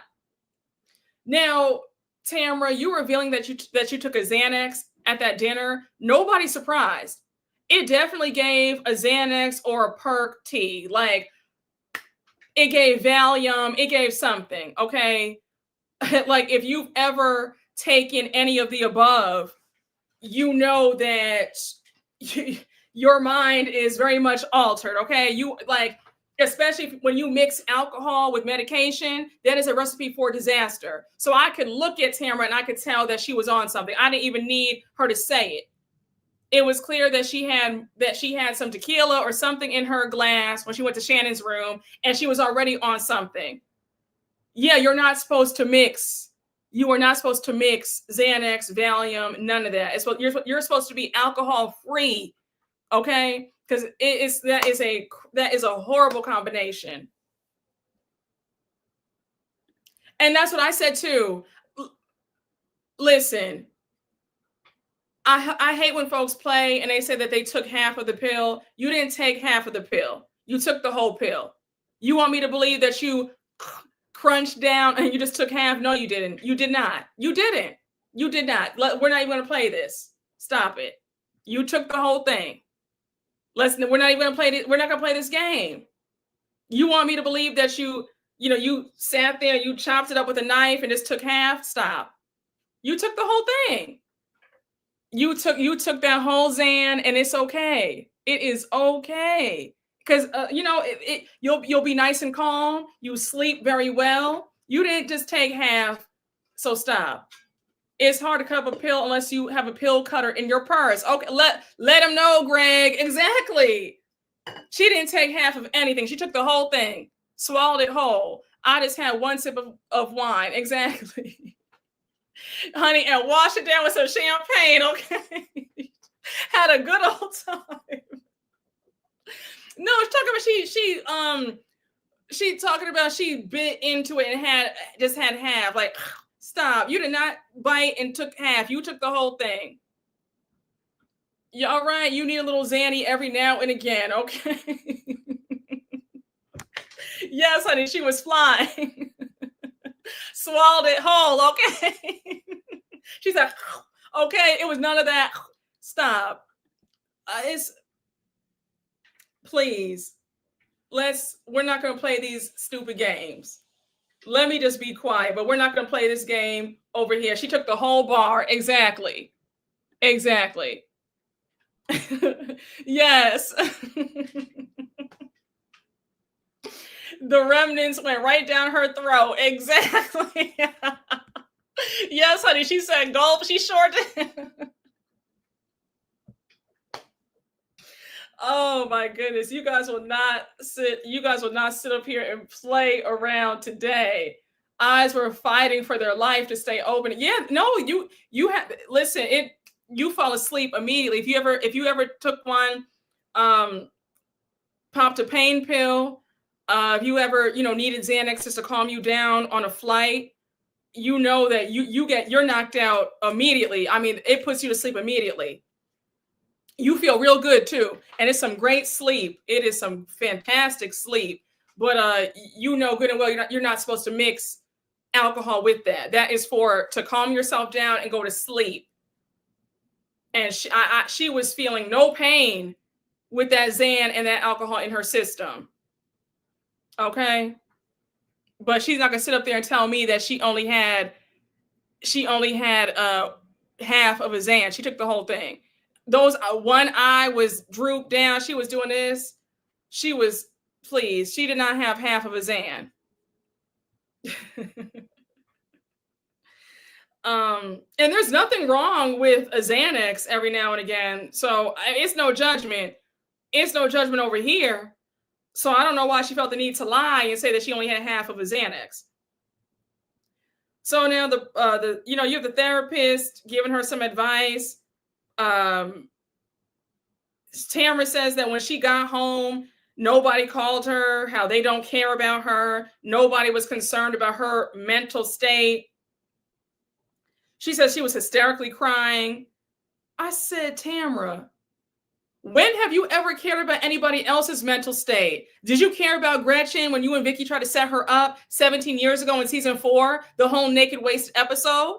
Did you care about Emily's feelings when you were taunting her the season that she came on the show? Did you care about Heather's mental state when you had the whole group ice her out? Did you care about Shannon's mental state, your best friend of 10 years last season? You sat up there and teamed up with her op and her ex-boyfriend while she was being sued by them. You were sitting up there calling her a drunk, laughing at her. But yet you want us to care about your mental state. Got it. I just said, absolutely not. Like I was just she did not care about, she doesn't care about anybody. Exactly. All last year, she was taunting the hell out of Shannon. But now nobody cared about my mental state. I said, absolutely not. I would need 12 zeros to be Tamra's therapist. I can't. Same here. I hope her therapist is getting paid well. She's actually scary. I agree. She's delusional. She is delusional. So now you have the therapist asking her, what is she so afraid of in relationships? Tamra says that her biggest fear is not being liked and rejection.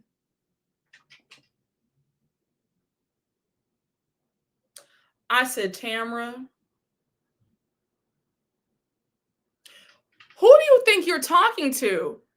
Do you think that we're buying this? When some of these housewives get on with all their delusions, do they think that we're buying what they're trying to sell us?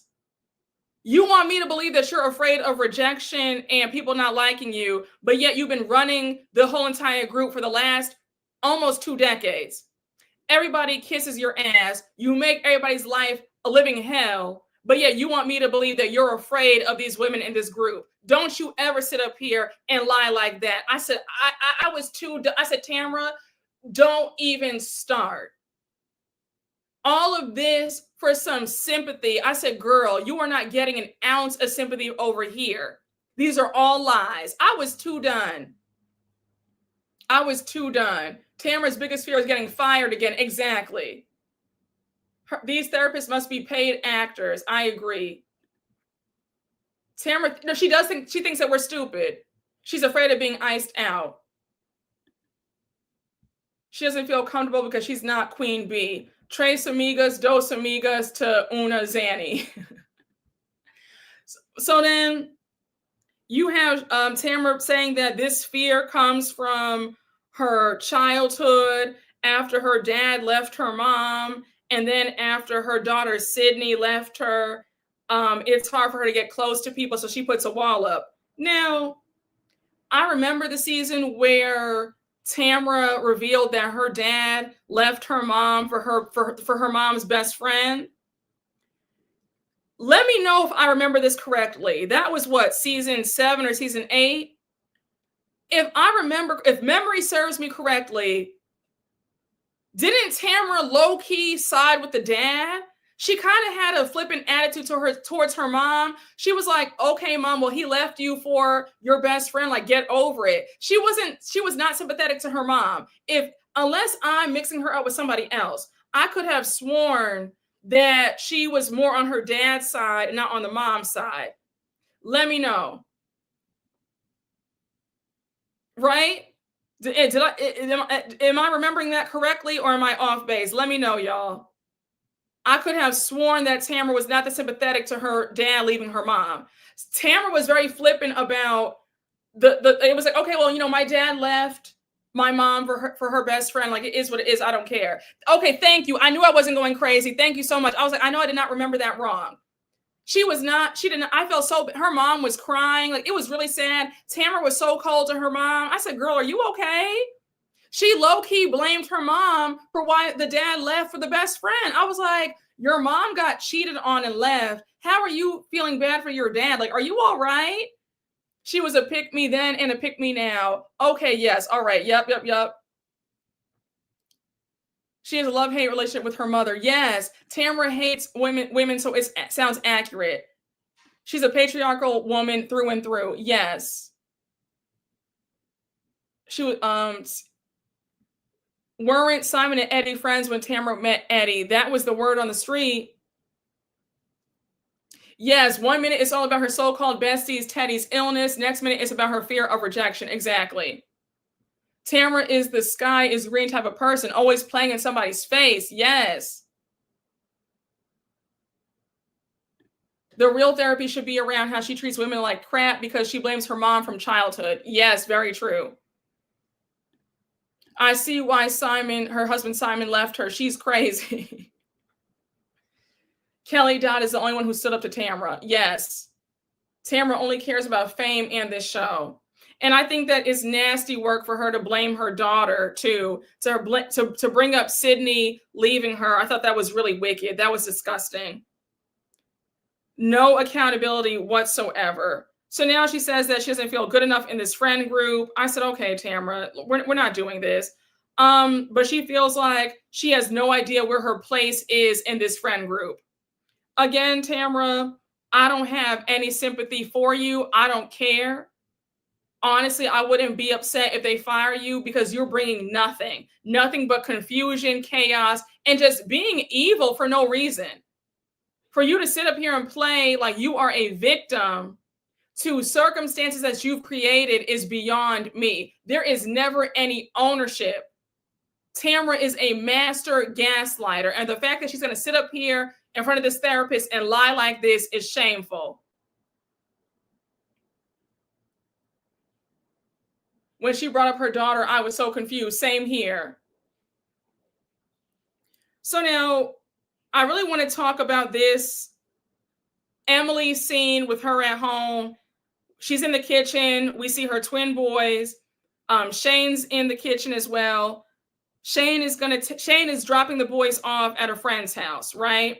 So we see before her boys leave, they give her a hug, but Luke, the son that she's concerned about, gives her a really big hug. So Emily says, in New Orleans, Luke kept calling me repeatedly over and over and over again. She says, as a mom, we deserve time away, but she has a child who's in crisis. Now, before I speak, for all the parents in the chat, would you mind letting me know if I'm off base? I don't like to speak out of turn. I like to ask the experts. I don't have kids as of yet, but I would like to hear from, okay, look, it looks like the parents on the chat are like, you already know where I'm going to go. Was I wrong for thinking, Emily, what in the entire F are you talking about? Her son looks perfectly fine to me. Her son looks happy and well-adjusted. All of her kids look happy and well-adjusted, but especially Luke, the one that she's concerned about. He looked just fine to me, and I think my eyes work. I saw him, that was a McDonald's bag that he was holding at one point. It looks like he was eating to me. Like, I'm just confused. All this stuff about, he's not, he's struggling and he's in crisis. That boy looks happy. I see smiles. Again, for all the parents out there, would you mind letting me know, am I seeing this wrong? Do you see a kid who's in crisis? Because again, I'm just, okay, you say you're a mom and Emily's dragging this. Okay, you're not wrong. Emily is a problem in that family. By the way, her wailing with no tears, we're going to talk about that. New rule, you walk out and quit, you are fired. Emily is disgusting for this. If he's in crisis, then stay home. You said, Mom, here, we're with you. Her kid's eating McDonald's and she's sobbing on the counter talking about crisis. This is why I love y'all down. I love y'all down. We are sharing the same brain because y'all don't understand. I was so annoyed watching this scene. I said, am I crazy? Is there something wrong with me? Because I'm not watching a kid who's in crisis. I see a well-adjusted kid eating McDonald's. What are we talking about here? Thank y'all for letting me know that I am not crazy. I'm a mommy and she's exaggerating. You see it correctly. You're a parent. Thank you for letting me know that I'm not crazy. I just said, let me just ask the parent. I wrote in my notes, I said, let me ask the parents on my live, am I crazy or am I off base? Because I do not see a kid in crisis. So we see Shane come back into the kitchen. He's dropped the boys off. So Shane brings up Luke's therapy. And Emily says, well, I don't think that things are going well with Luke. I said, girl, he has friends. He's going out. He's playing with friends. What is going on? What's not going well? So she says, I came home from New Orleans and he's talking like a baby. So now Shane interjects and he says, well, I'll tell you this. When you were gone, he didn't talk like a baby one time. So it's definitely him. You're back home. He's talking like a baby. He's obviously doing this for attention. He wants your attention. So Emily says, I've always been the nurturing parent, and I feel like Luke connects with me more. Shane's not as warm and fuzzy. He's the pragmatic dad. So now Emily says it's a neurological issue. So Shane says, I'm not disagreeing with that. But since we know that, then why are you getting so upset? There's nothing we can do about it. Now, two quick points. I know I've gotten on Shane in past seasons, but when I do see him with the kids, he seems like a loving father. Like, I feel like he is affectionate. The way he'll hug the boys, he'll hug his daughters. Like, he does give me like affectionate dad. Now, he might not be affectionate with Emily. That's a separate story, but he does seem very nurturing and sweet to his kids, right? For her to act like Shane does not care, that is such a slap in the face to me. Shane is talking sense. Emily is pulling this out of her ass for sympathy and a storyline. Because when Shane said to her, I get that, but there's no sense in worrying about this. Let's just see how things end up. But, I don't think that we should worry about this. When Emily snapped at him, and she was like, he's autistic and he doesn't think and function like other kids, and I feel like you're trying to simplify it. Emily, have you gotten your son tested? Why are you just diagnosing him when you guys have not gotten the testing done yet? Even if it comes back that your son does have autism, millions of people have autism and they're living full lives. They're just fine. Also,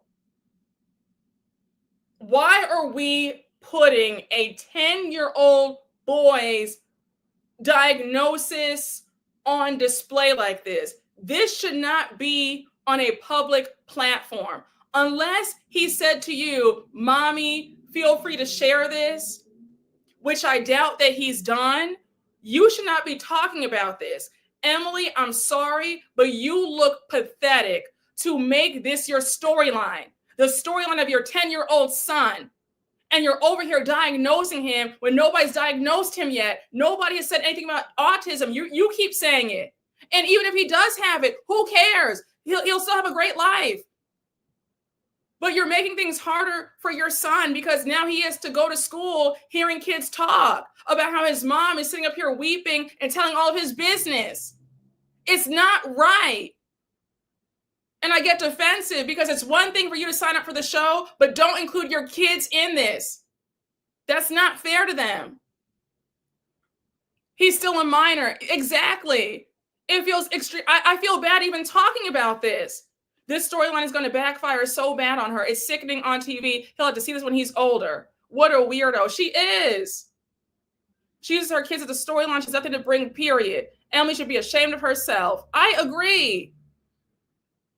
I'm like upset because the boy seems like a happy kid. He has a great life. You see him smiling, him and his brother, him and his twin brother get along. They're always playing. He seems like a happy kid. And now you're like, you almost seem like you want your son to have this hard life. You're like, no, he's suffering. He's in crisis. He's just, he's not like other kids. And then you cut to him and he's playing and he's happy. Like he has friends. What are you talking about? It's almost like you want your kid to be miserable because you are. It's like, what are we like? This scene pissed me off so bad. It is disgraceful. She's a fool. Bravo gets some blame here. They don't have network people looking out for this poor child. I agree. I can't even imagine how he'll feel when he gets older and sees this. Emily has problems, so everyone has to have a problem. Exactly. Suffering from her doom and gloom, maybe. Child. Emily acts as if it's some tragic thing. It's so disrespectful to actual kids on the spectrum. I agree. And she's acting like, I just think that it's really nasty. It's pathetic. And it is disrespectful. Again, there are so many people with autism who have great lives. I just don't, like, what are we saying here? I just don't get it. Emily, this is not giving what you thought it was supposed to have gave. And the sad part is, that Emily thought that she was going to break it up with this storyline. She just knew that she was about to eat down with this storyline. And it is backfiring. Nobody is amused by this. She's going to be even madder if he's testing and not on the spectrum. Exactly. I have autism. She is shameful. Yeah, I'm like, I just don't, like, millions of people have it. I don't understand what she's saying. She just sounds ridiculous doing all this. She needs to calm down. Failed again. And he might not have autism. That's the crazy part. Exactly. That's what Shane is telling her. Shane is like, why are you diagnosing our son? We don't even know yet. Imagine doing all this and he doesn't even have it. You're going to look even worse. And then for her to say, it's Emily looks absolutely insane. And y'all know I have never seen it for Emily ever. Thank you. Being on the spectrum is not a death sentence. I don't know what the F she's doing. She's making it about her. Let me tell you something. Her son looks happy. He looks like a happy kid. The fact that she keeps saying that he's, not like other kids and, he's having a hard time, and we see the complete opposite. Emily needs help. I was so annoyed by this scene. When she snapped at Shane and got mad at him, and she's like, I just can't talk to you about anything anymore. And she starts crying. I was with Shane. The way Shane stared at her as she was sobbing on the counter. And like one of y'all pointed out, how do you sob like that and there are no tears? I'll wait. Crying over the edge. No, listen, when she cried over that counter, baby sent me over the edge. I at one point, I'm not even going to hold you guys. I burst out laughing. I could not stop laughing. I said, she looks a fool. She looks a fool giving us soap opera realness. And Shane was not here for it. Shane just looked at her like, okay, let me know when you're finished. Shane looked at her like, let me know when you're done. I was not even, absolutely not. A lot of children around that age can have fluctuations in appetite and attitude. It's normal. The fact that she's blown this out of proportion is insane behavior. Thank you for saying that. Grab a tissue and let's find you a storyline. I said, listen, I will sit up here and wait. Yeah, Emily's going to end up alone and she's not stopped this foolishness because Shane might divorce her and her kids might resent her. I could see that. I could definitely see that. Baby, the way Emily was sitting up there crying on that counter and Shane just looked at her, he said, baby, I'll wait. So now you have Emily saying, in a marriage, I need a deeper connection. I said, Emily, your husband just wants you to stop the foolishness. That's it. So now when Shane walked over to give her a hug, he was like, come on, don't be like this. So she pushed him away. She's like, no, like, you don't understand. So now Shane says, you know what? I don't understand, but you don't understand how difficult you can be right now. So how about that? I said, whack her again. Get her for me, Shane. Shane is over these antics. Emily, I'm going to tell you straight like this. If they ask you back for season 20, you better come up with an actual storyline that does not involve your minor children. I know that one thing.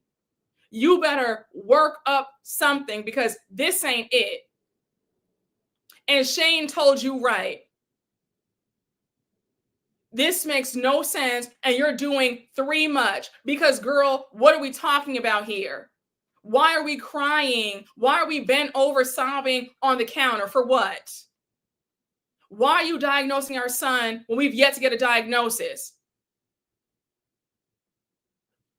I'm on Shane's side. Shane, 10 points for you. I say because Emily is insufferable. And again, Emily, you should feel really ashamed of yourself to sit up here and play these games. I was done. I was too done making up a storyline on the fly. Exactly. Emily is doing, it's ridiculous. Hey, Max V, thank you for the super chat. Emily is too much. Shane is reasonable. Oh, I think I read your comment earlier. Sorry about that. Hey, Devonta Franklin, thank you for the super chat. It's scary how Emily wants to be Tamra. Now she's going to use her son as a storyline, just like Tamra used her daughter for one. Yeah, the parallels are insane.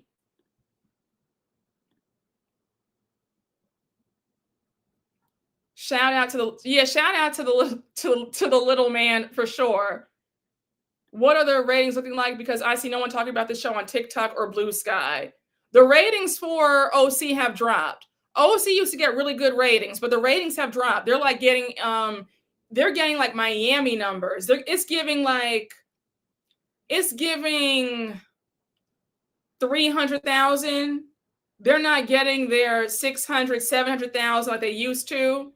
They got that at the beginning, but this storyline is waning thin, so folks are tired.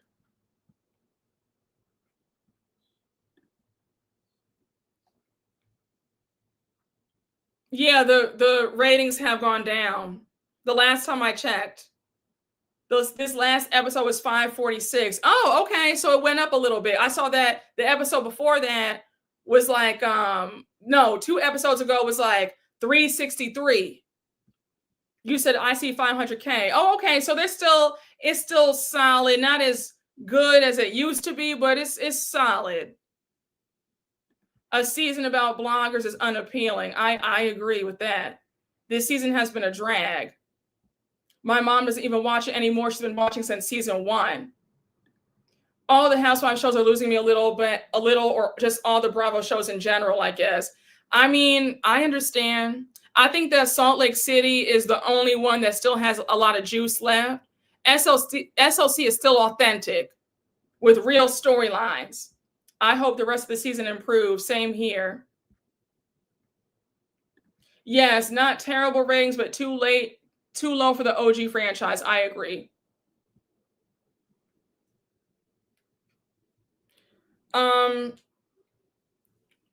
So now we see Tamra and Heather meeting up for lunch. Heather, I'm going to say this. You're better than me. Because the way you sat here and allowed Tamra Judge to play in your face the way she did, and you sat there with a straight face and still held her hand and told her that you would always be there for her, I said, girl, where is the self-esteem, Heather? Because there's absolutely no way. But they're at a restaurant for lunch.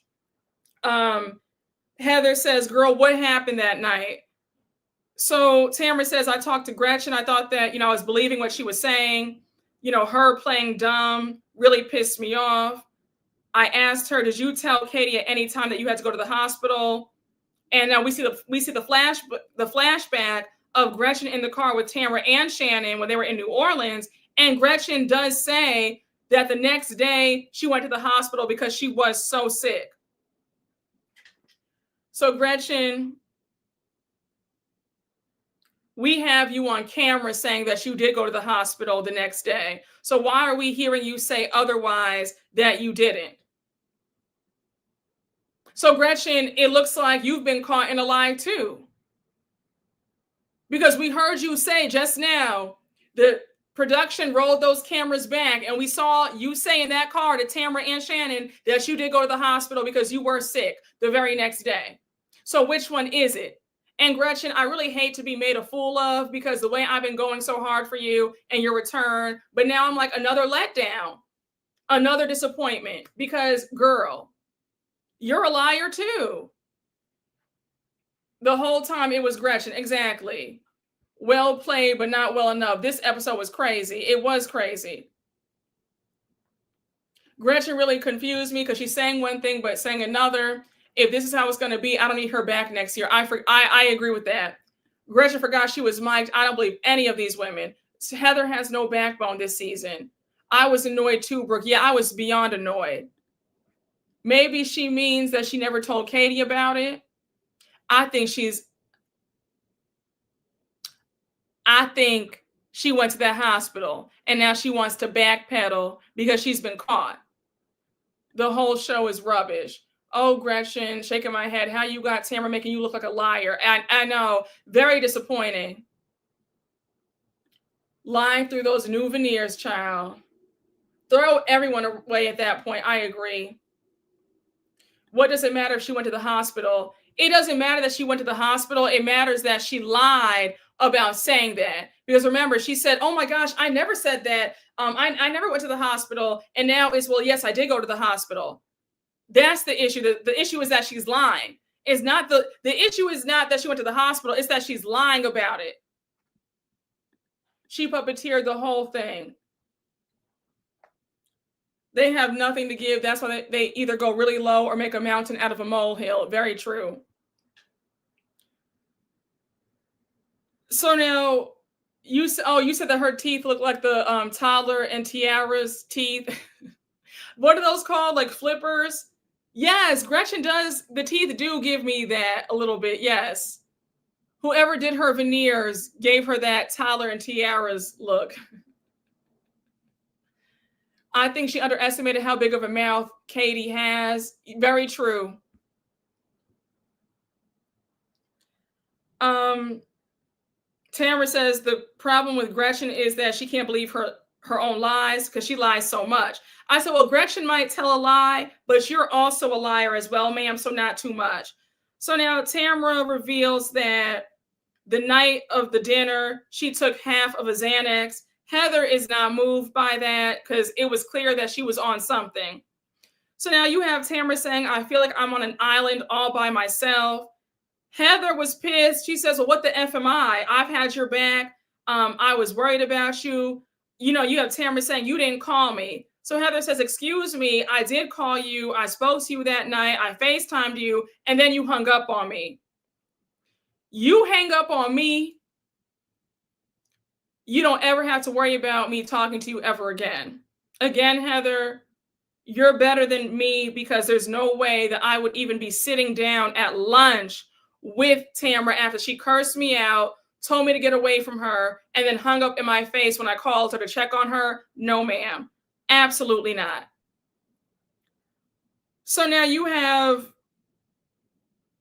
Tamra, you have Heather saying that I've been friends with Tamra for so long. I've stood by her side to the detriment of my other friends in this group. So now Heather brings up how Tamra's been on social media talking about quitting the show before reaching out to her or anybody else in the group. She's like, do you understand how upsetting that can be to us? So now you have Tamra making herself the victim again. And she says, do you understand where my effing head was? You're sitting here saying that I'm a bad person. Heather, how did you just sit here and let her say that to you? I would have picked up my purse and I would have left. Absolutely not. Tamra, I would have You know what? I'm not even going to say it. Tamra, let me tell you something. I would have turned you every which way but loose. For you to sit up there and tell me that I'm being a bad friend and I'm making you look like the bad guy after you cursed me and everybody else out at that table when I've had your back. And Tamra, it couldn't be me across that table with you. It couldn't be me. I couldn't sit there and allow you to disrespect me like that and to even play in my face like that. Absolutely not. That would have been it for me. Exactly. Heather needs to use all that money and buy herself a backbone. I agree. Heather's another reason why Tamra gets away with so much. It gets to a point. Poor Teddy can't even get sympathy for herself. Yet, listen, and then for you to use this whole situation with Teddy as your storyline, absolutely not. Heather goes on to say, I was trying to help you. I felt like you threw me away. You still have Tamra not trying to hear it. She says, you don't know what it's like to relive while your daughter doesn't talk to you anymore. And then your best friend gets brain cancer. Y'all would have canceled me on that day because at that moment I would have walked out. Don't you ever weaponize the pain of your issues with your child to use that as a way to not apologize to me for your bad behavior. Miss Mamas, you cursed me out and I'm supposed to be your good friend. And now you want to sit up here and play me and act like I'm the bad guy? No, Tamra, you're lucky that Heather is such a pushover when it comes to you, because it would have been you and I in that restaurant. It would have been you and I in that restaurant. Don't you ever. I had your back. I was your ride or die friend. And now you want to sit up here and justify why you cursed me out for no reason? Are you kidding me? Baby, it would have been me and Tamra on that day. Yeah, what it did to Mia. No, I was trying not to say it. You read my mind. It would have been Mia in season 7. But this time it would have been for right reasons.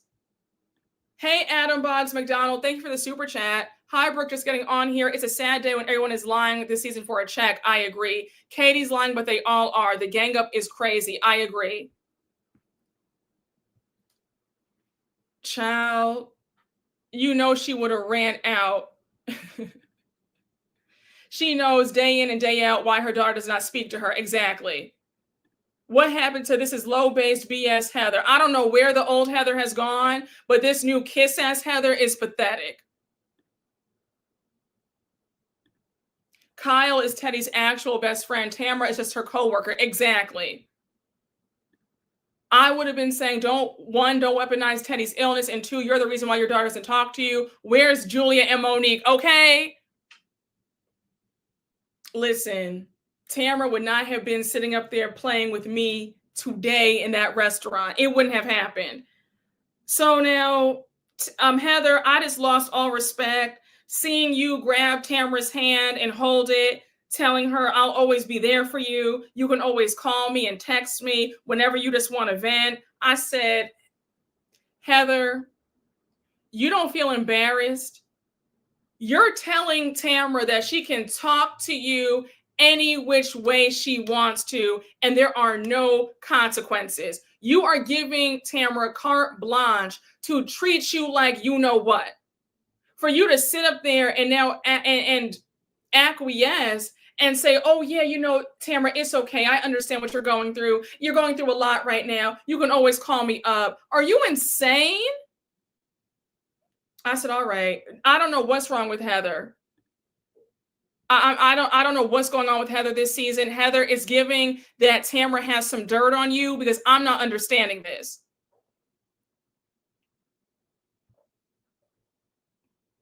I'm not understanding this in the least bit. So now we have the waiter come out with the dessert. There's tiramisu. And now as he leaves, Tamra's like, I have to ask you something. What's more beautiful, the tiramisu or the waiter? And they both agree that the waiter is very good looking. Now, he was really cute, but I couldn't even focus on him because I was too stuck on the fact that Heather allowed Tamra to play in her face the way she did at this lunch. I'm sorry, but Tamra would not have been able to leave that table until I received an adequate apology. I would have received an apology on that day, or I would have turned Tamra every which way but loose. She treated Heather so poorly in New Orleans. When she said, "Get off of me, I don't want anything from you, leave me alone," swatted Heather's hand away when Heather tried to come after her to help her. Absolutely not. You talk to me like that, not supposed to be your friend, we are done. Tamra would have had to run me an apology for her behavior in New Orleans on that day. We wouldn't have left the table until I had gotten that. I'm not letting you sit up there and spin this around like I'm the crazy one. No, you're giving me an apology. You were dead ass wrong, ma'am. And you're not going to sit up here and use your sob stories as a way to justify your poor behavior. It's not happening. Tamra never apologized. I just said, "Excuse me." I was done. I was too done.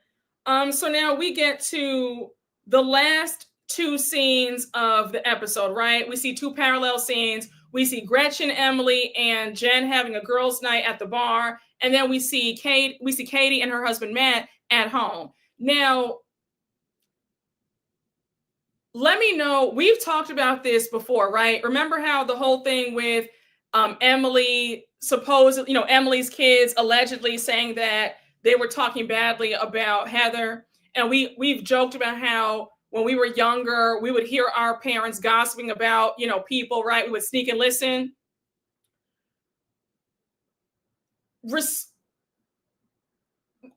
Growing up, right? My parents would go into their room. They would send us to our rooms when they wanted to have real adult conversation, right?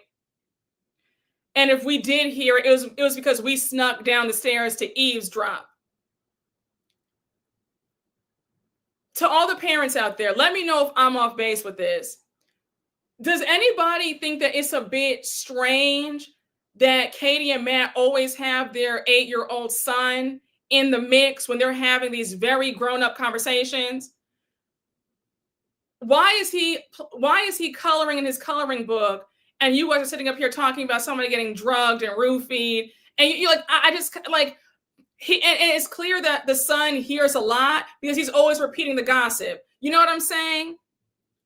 Do you guys notice that? Do y'all notice that the son is always, okay, it's strange. Okay, right? Y'all notice, okay, so we're all on the same page. It's inappropriate. Okay, very strange. Yes. When she asked Matt to make her one of his famous martinis, and then she said the whole joke about Tamra, and the boy was right there. I just said, he doesn't need to know, about all this, in my opinion. Why can't he color in the playroom or color upstairs in his room? Why does he need to be coloring while you guys are talking about all this adult stuff? And then, Katie, you get yourself in trouble because you have your son up there running his mouth about these adults. And now you want to sit up there and be like, okay, you know what? I shouldn't have had him around. Because we saw last season in a flashback, your son was talking badly about Heather himself. So I'm just like, girl, you need to it's one thing when kids eavesdrop, because that's, we were nosy kids, but it's another thing when your parents have you in the mix of real adult conversation. Yes, he gets exposed to a lot of adult conversation. Yes. Yes. Yes, he's too young. If he was a teen or a young adult, it would make sense. I agree. This is why I knew Katie's daughter was also messy last season. Yes, he's privy to too many adult things, which is why Katie's daughter got involved last season. Yes. Yes, the behavior is very telling. It makes you think about the oldest living with his dad. We talked about this last season because we all know that Emily was talking badly about Heather and her sons heard it and they ran their mouths. We all talked about this in the previous recaps. We all knew the deal. If our parents were gossiping about somebody, a family member, a friend, if they got into an argument with a friend or a family member and they were gossiping, talking about them, and listen, when you're at home, you're talking freely. Let's be real. Let's be frank here, okay? We knew, our parents said, listen, when you see Aunt so and so, you don't repeat what I said, you smile, you give her a hug, like everything is fine. What went on between us is between us, but you still show your aunt or whoever some respect. Like, don't get involved in adult matters. We knew the tea, but we knew better than to say anything. And my parents were very much into gentle parenting, right? They didn't believe in spankings, but they still put the fear of God in us. Like, don't repeat, you know what I'm saying? Don't repeat it. So Katie needs to do the same with her son. My mama would have tore me up if I ever repeated business. Yes, kitchen table talk stays there. Exactly. The son blurting things out about the ladies. How does Katie even remember these things? She must be talking 24/7. Yes. Katie became a mom as a teenager. I don't think she's advanced mentally since then. Oh, I forgot about that. That's a very good point. He's going to be like Gia from New Jersey. Yes. Yes, yes, yes. Stay in a child's place. What gets discussed in this home stays in this home. Yes, we were nosy, but we kept our mouths shut. Yes, exactly. Yes, even if you snuck to listen, we had to leave the room, but whatever we heard, our lips were glued shut. Never repeat. Exactly. Exactly. Okay. Exactly. Okay. Listen, child, I just thought it was, I just said, Katie, you need to stop having your son. He's too little for that. I could see if he were like a teenager, but he's too little for this, to be hearing all this stuff at 8 years old. Yes, and we would hold our ears to the door, honey, okay? And we knew not to say a word. Um,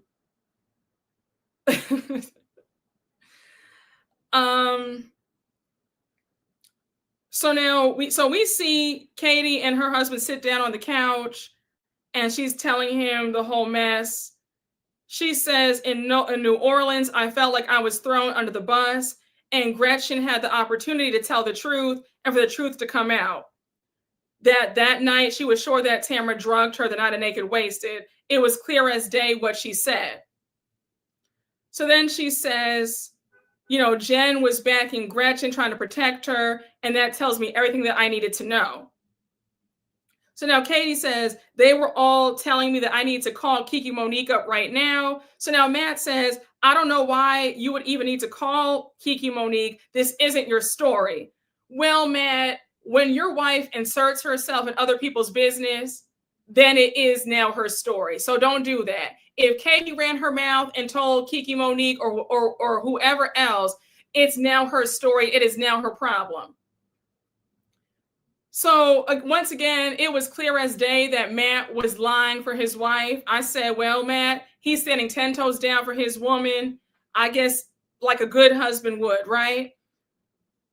Now, it was alarming to me when Katie said that, Gina said the stuff about she called a reporter, and, Kiki Monique said that it was true. So now she says, Matt, did you hear anything from Slade the night that we went to Mastro's? So Matt says, yeah. So when Katie says, well, what did he say? So Matt says, well, I can tell you this, you didn't make it up.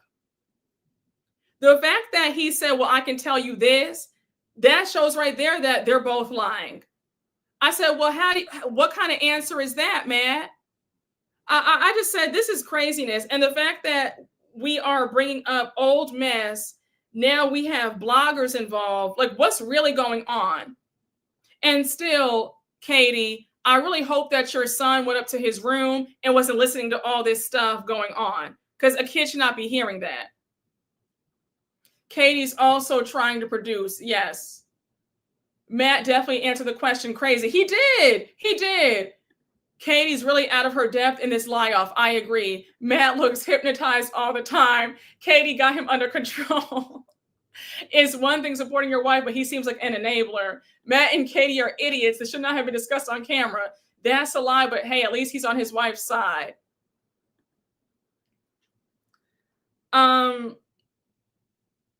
You have So now we cut to Jen, Gretchen, and Emily at the bar. Now, when Gretchen asked Emily, how are your kids doing? The first thing that Emily says is, well, you know that my son has an eating disorder, and I think that he has autism. Emily, the fact that you are so eager to put your son's business on blast like this tells me everything that you need to know. The fact that you couldn't just say that, oh, the kids are good, they're doing great. Yes, Emily couldn't wait. I just said, oh my gosh, this is truly sick stuff. Emily's so worried, but yes, she's out at the bar. Exactly. Emily, please shut up. Those are my exact thoughts. I said, Emily, that's the first thing that comes out of your mouth when somebody asks you how your kids are doing. Listen, honey, Emily is tap dancing on my last good nerve. No, I'm serious. I'm serious. They looked uncomfortable together, and Emily looked like she didn't want to be there, and the jealousy is real. Yes, Emily always looks so out of place every time she's with Gretchen and Jen. And I'll be very clear, she is still envious of Jen, very much so. It oozes out of her pores. Emily's son might go upside her head in 8 years when he sees this. Emily using this is just gross. Like, Emily, why are you at the bar not tending to your child? Emily thinks it is cute to overshare. Justice for her son. I know he's going to whack her when he gets older.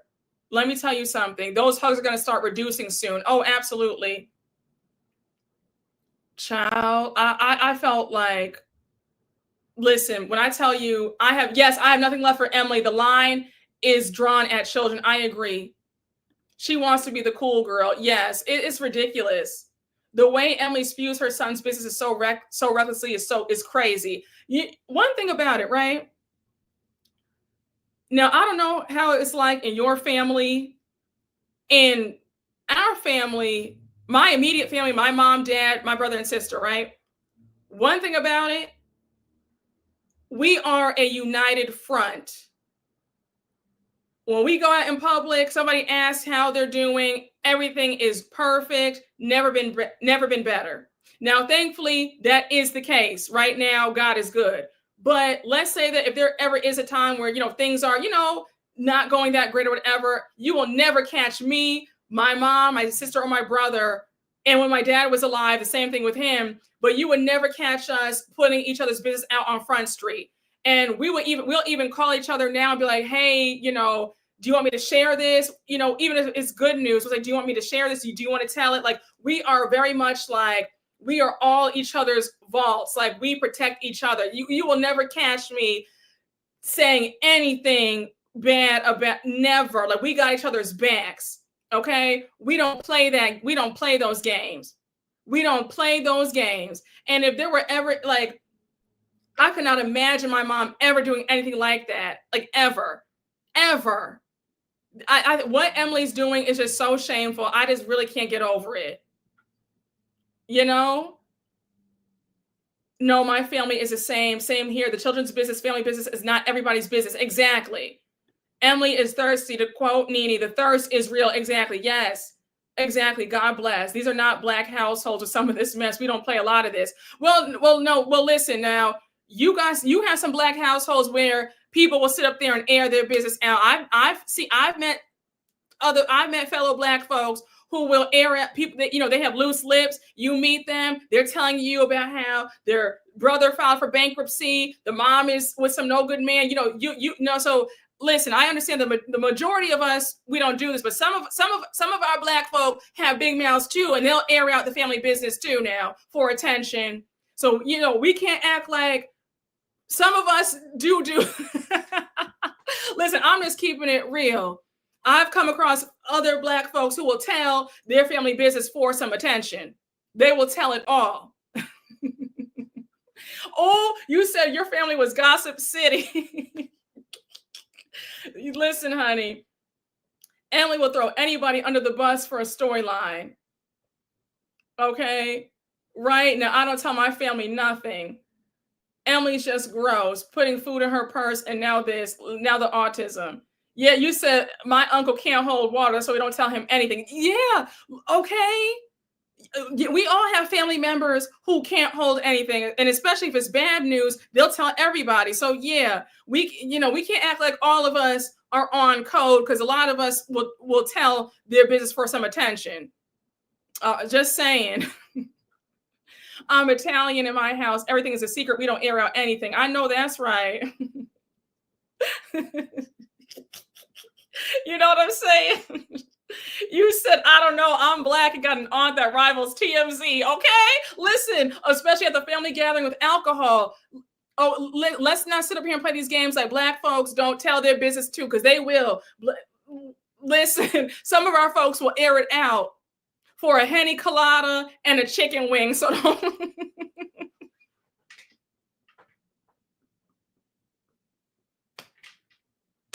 Listen, I have some family members who watch me and love y'all down, but we got some nosy folks who open their mouths and can't hold anything either now. Don't act like all black folks know how to keep a secret and no.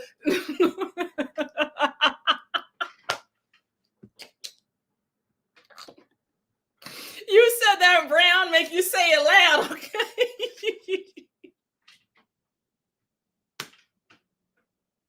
Please. All right. Okay. Not stop it. You said my mother cannot keep a secret. Stay late after church. You'll get all the tea. Okay. I'm screaming. No, I'm serious. So listen, please don't buy into that lie that all black folks can keep a secret. And no. Listen, honey. Okay, you said for a Newport and a pound cake, honey, a henny colada. It's a pina colada with henny in it. So it's replace the rum, replace the Bacardi rum, and you put henny in it. Honey, a henny colada with a cherry on top and a chicken wing. And a potato wedge from KFC, and your business is out in the streets.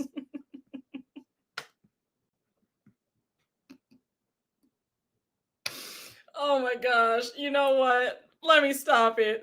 Thank you so much. Thank you. You said that that family member is me. Am I lying or am I lying though? I'm telling the truth. Listen, I know I'm telling the truth today. So y'all can sit up there and act like I'm being crazy, but you said you might spill the tea for a lobster tail. Okay. Oh, not Dallas BBQs. Come on. Dallas BBQs in Times Square. The one on 23rd used to always be a mess.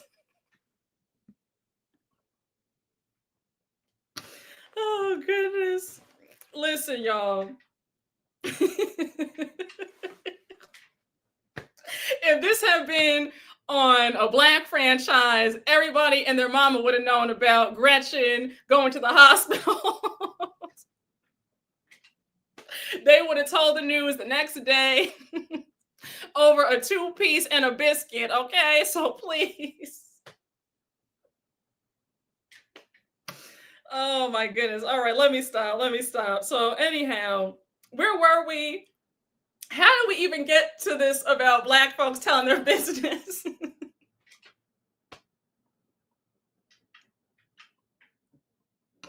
Oh my gosh. You said, I guess we giving Emily a pass. My whole thing was, my issue with Emily last season was, Emily, don't lie. We know how it goes. When you're mad at somebody, you talk in your home about them like a dog. If you have kids, your kids hear you talking about said person like a dog, but you tell them you don't open your mouth. You keep your mouth closed. So that's why I'm giving Emily a pass, because I'm like, Emily, everybody talks, but don't sit up here and lie. Y'all almost had me choke on these damn grapes. Oh my gosh. Okay. We can y'all have me screaming. Okay, now. You said she gets no pass. I'm screaming. You said, honey, no. Don't get it twisted. She gets no pass from us. Okay. Oh, thank you. What's the arm? Oh, so I bought the 7-pound weights. So like I do them for like a good 10 minutes. I do my cardio and then I do my weights for 10 minutes. Thank you so much. Oh, thank you so much. Thank you guys. You guys are so sweet. I'm screaming. Okay, so wait, you said Ashley would reel the business in a cheap lunchy spread. You guys are so funny. Oh, you guys are so sweet. Thank you. Thank you. I forgot all about what we were talking about. Yes, we always have a good time. I just love it. We always get off topic. We always have a good time. I just, you guys really just make my days. For real. I'm serious. Thank you. You said Lunchables would do for Ashley. I live for your whacking, Gina and Emily. Oh, thank you so much. I'm definitely living my best life. It's definitely been a very sexy summer, I have to say. It's been a very good summer. Please keep having lives every day. Oh, I can let me finish this and then we'll do a little talk for like 20 minutes. Let's finish the rest of the episode and then I got you. I promise you, okay? I got you. I got you. Oh, you guys are so sweet. Wait, let me. Okay, why? Okay, no. Wait a second. To the person who joked about how Black families don't play this kind of mess. Why would you do this? Now we're all distracted. Now I can't even think straight. I can't stop laughing. You have me all distracted. Let me read the super chats, and then we'll finish the rest of the episode. And then we'll talk. We'll have some light talk. Hey, Ivan's Lyra, thank you for the super chat. Heather and Tamra aren't together in the after show. Yeah, I think that's interesting. It's Heather and Shannon together, and then Tamra's with Gina and Emily. Very weird. Hey, Amy Sullivan, thank you for the super chat. You look so beautiful at that event. Oh, thank you so much. Hey, DM Rocks, thank you for the super chat. Did you hear about how Kiarna unfollowed Wendy? Yes, I did hear about that. Very interesting. Hey, Ivan's Lyra, thank you for the super chat. Clock how Emily and Gina move. They're jealous and went after Jen last year and backfired. She's fan favorite. Now they're attacking Katie. The thirst is real. Oh, yeah, that's always how they move when it comes to a new housewife. Hey, members only. Thank you for a super chat. Brooke, get you a wing and a biscuit on me. Much love from this Sicilian girl. Oh, thank you so much. Thank you. Hey, Adam Boggs McDonald, thank you for the super chat. We need a Black housewife on OC to get Emily in her bunk bed. Bleach head, flunky. I'm screaming. Oh, you said to get Emily in her bunk bed, bleach head, flunky. Oh, Gina. The way you call Gina that drives me up the wall. Like, I am screaming. Like, no, I think that you can't stand Gina more than I can't stand Gina. And I live for it. I live for the nicknames that you give the both of them.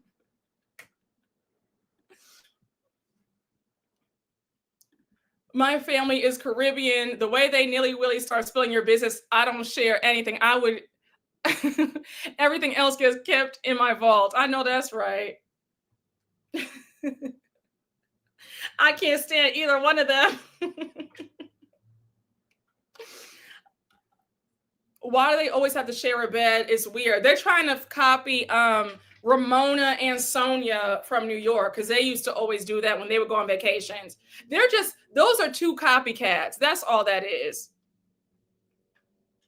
So now we have Gretchen bringing up the whole mess. She says, can we talk about this whole... No, Jen says, can we talk about this situation?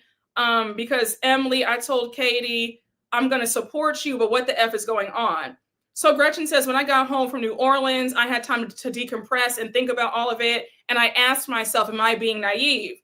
So Emily says, yes, you are. So Jen says, I struggle with the same thing. I get it, Gretchen. Now we found out from Katie. Katie did an interview with Page 6 last week, and Katie revealed that her and Jen are no longer friends. Jen took Gretchen's side.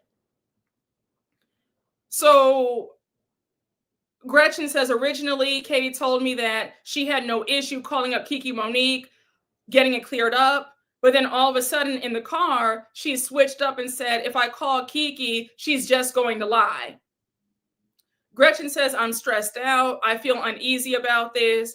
And like I said earlier into the recap, I believe that Katie is lying. Gretchen is also lying. And Katie, if I were you at that dinner, I would have whipped my phone out and I would have called Kiki Monique right then and there. Because if you were telling the truth, there should have been no reason why you could not have called up Kiki Monique. Just my 2 cents. So now we're back at Katie's. So Matt says, why don't you just tell them all to shut the F up? You're the liars, not me. Katie says, do you know how hard it is when everybody in the group is against you? Why am I being blamed for this? Well, Katie, you're being blamed because you are a liar. That's why. So now Katie says that Gretchen and Slade are the ones spreading this to different people and making things up. So now Katie says, so here's the thing. Am I saying what really happened or am I still protecting Gretchen right now? So the producers goes on to ask her, well, tell me what really happened. So now Katie says, after Matt spoke to me the night of all this info coming out about Kiki Monique and Gretchen, Slade called Matt and told Matt, tell Katie to say that Gretchen never said this, and I have to, quote unquote, hold the line and protect Gretchen. So now Katie says, if Kiki's claiming that I knew this story from Gretchen, the only times we've hung out was with Gretchen and Jen and Ryan. So the only times this story would have gotten out, Jen would have heard this. So she says, I feel like I'm a pawn. Then she says, I think that Gretchen has been caught in a lie and I'm exhausted mentally of trying to cover up for her when quite frankly, Jen also knows the truth too. So now Matt goes on to ask her, why are they trying to make this all about you? And, Katie's like, I don't know. Now, Katie, if this is my issue, this is my issue with this whole thing. Katie, if you knew that Gretchen was lying this whole entire time, then why didn't you just say that? Like, I'm looking at all of you guys with a screw face right now because I'm over this whole thing. So now we're finding out at the tail end of this episode that Slade called up your husband and said, hey, tell Katie to keep her mouth shut and protect Gretchen. Personally, if this were me, I would have told the truth from jump, or I would have said, Gretchen, I'm going to need you to tell the truth because I'm not going to sit up here and lie for you. Katie should say this in real time, not in a confessional. Exactly. This is all nonsense. They need to wrap it up. I agree. Why would you lie for someone you just met? Hey, let's talk about that. That's how I know that Katie's not playing with the full deck. Because if you are going to lie for somebody, let it be your spouse, your boyfriend, your girlfriend, a good friend, a sibling. But to lie for somebody that you just met, like, really, that makes sense to you? And now they're trying to throw you under the bus and walk away scot-free. That makes sense. I was done. Why is everybody lying? These lies and antics making my brain hurt. I agree. They're all clowns. Brooke, did Katie contact you? You know what's funny? At the end of last season, she did reach out to me. And I asked her to come on the show. She said that she would. I reached out again, and then it was crickets. So that's that on that. But I wouldn't be playing with Katie. I mean, I guess, Katie knew better than to ever play these stupid games with me. I'm not going for that. Exactly. There's no way I'd bet on somebody I don't know after being labeled a liar. Exactly. Katie just can't lie as quick as the others. Yeah, I'm just, They need to rename this bored Housewives. These housewives always leaving you high and dry. That's light work. That story's not even that juicy, I promise you. I have some juicier stories. Yeah, Katie knows that you would have clocked her. Yeah, I agree. I've seen Katie in San Diego twice. Did you say hi to her? I mean, she seems sweet.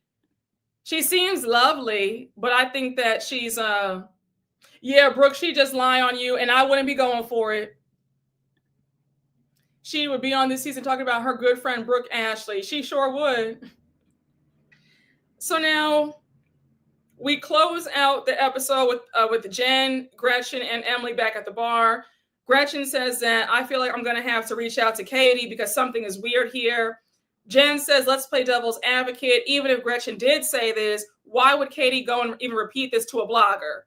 So Gretchen says that she'll be devastated if she finds out that Katie's making up stories about her. And then Jen says, I hope that we're all wrong. And that's the end of the episode. Now, if I had to rate this episode, I would give it like a 5 out of 10 because I don't like how everybody is lying. We can't get the truth from anybody. It's disheartening. Now we see in the next episode in the preview that Emily's having a lie detector test party and you have Katie over there throwing up and in the bathroom crying. I'm like, girl, what's going on? It's giving guilty. Okay, you would give this a 5, a 2, a 7. No one is likable. I agree. A 6. Yeah, I can't give it any high scores. It's giving a 5. Okay. It's giving RHOA season 16. Hey, Ivans Lyra, thank you for the super chat. Brooke, I think all here agree you're a beautiful soul and so genuine and so fun. We feel like you're our good friend. Kisses from Ireland. Oh, thank you so much. That's so sweet. Thank you. I have a good time with y'all. I have a good old time. And shout out to all of y'all who are going to Kempire's live show. I'm opening up for him on September 12th. I can't wait to meet y'all. It's always a good time. We're going to spill the tea. I got a story for y'all that I keep teasing y'all about. I can't wait to tell y'all. We're going to have a good old time. I can't wait to meet y'all. It's going to be fun. There's a live stream option. You can watch it on live stream. It's going to be a good time. But yes, I always have a good time with y'all. It's a cute time. Now, one of y'all asked me about, you mentioned how I went to Sip and Slay this weekend. I had a nice time. Sierra was a keynote speaker. There were influencers there on TikTok. If you follow Dre Brown on TikTok, Aaliyah's Face, she's on a big YouTuber, Aaliyah's Face. Kira Monique was there. A lot of heavy hitters, a lot of big names were there. I had a few critiques. Just a beautiful venue. It was so great seeing, beautiful Black women in one space. Shelly from Love Island was there. But I'm going to say this. When you host an event or a conference, right? You need to start on time. Oh, Brooke, I think the ratings were up last week because they put OC on the same night as Miami. Oh, you're right. Okay. Yes. Oh, thank you so much. You look so gorgeous, Brooke. That color looks so good on you. Thank you. Yes, Shelly is so beautiful. It was so nice seeing her. We didn't get to meet or take pictures with any of the influencers, which was kind of annoying, but it was a beautiful time. Yes, Love Island is a lot. That show, the drama and the reunion is tonight. Hey, Brooke, I went to see Kempire live in DC with Taria Faison. Yes, my girl Taria. I just purchased my live stream tickets for the New York City show. Yes, you're going to have a good time. No, but about Sip and Slay quickly. It's a lovely time. You meet some really lovely people. But my thing is, if you are when you charge $225 for general admission and $400 for VIP. I paid the $400 for the VIP. I expect first class service, right? I expect to meet the panelists. I expect to take pictures. Okay. I expect to meet the founder of Sip and Slay. I expect for the event to start on time. When the invitation says be there at 10 a.m. sharp, 10 a.m. is when the doors open. You have 1,000 Black women in heels and dresses standing in line for over an hour, that is unacceptable. Your team comes out and there's no apology. There's no, I'm so sorry for this long wait. It's more just like an attitude of, like, well, like it is what it is. Absolutely not. Absolutely not. Especially for all of us who paid $400 for the VIP, we want the VIP treatment. You don't start an hour late. And I get annoyed because I feel like we're going to have some real conversation. I don't like the feeling of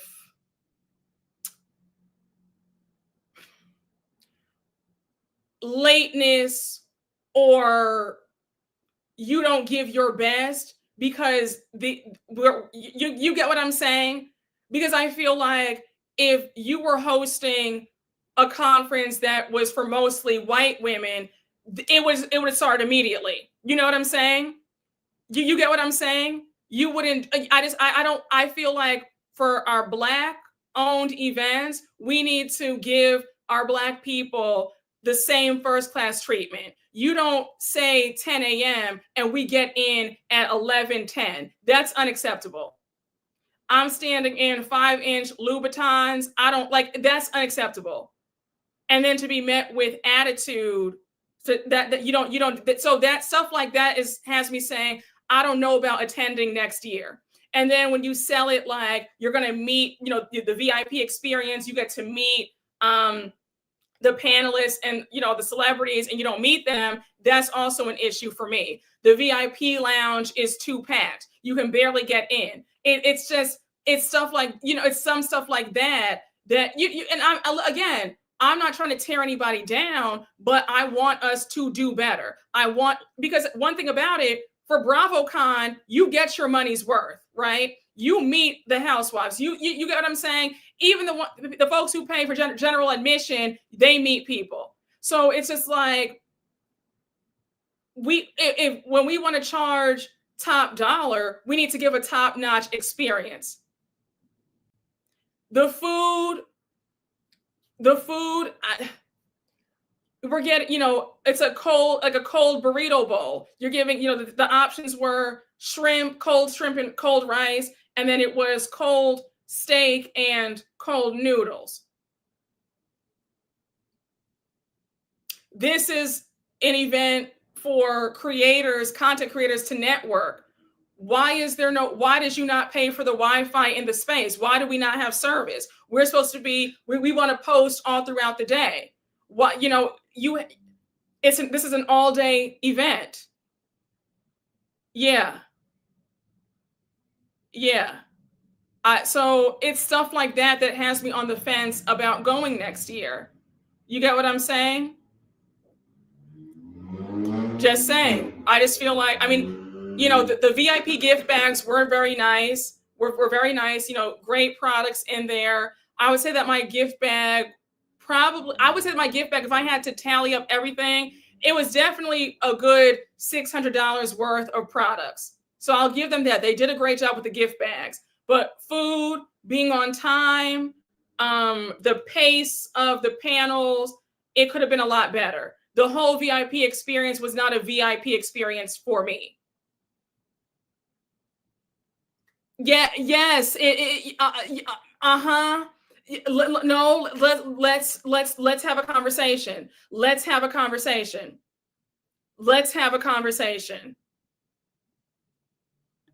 No, this is their fourth or fifth one.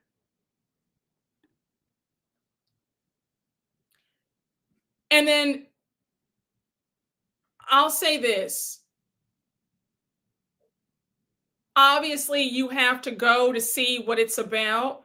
But again, I'm on the fence about attending for next year. I don't like the cavalier attitude for having people stand. And then you have some women who they were so nervous about being late. They got there at 9 a.m. So they stood out there for 2 hours and 10 minutes.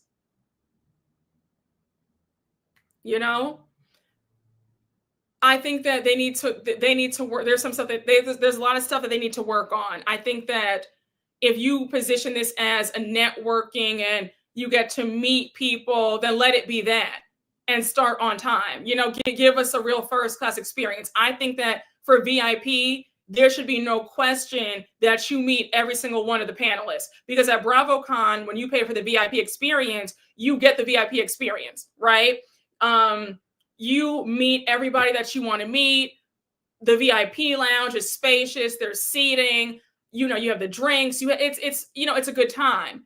The VIP experience, I mean, I can't say that it was a VIP experience besides the gift bag and having a VIP wristband on. Just saying.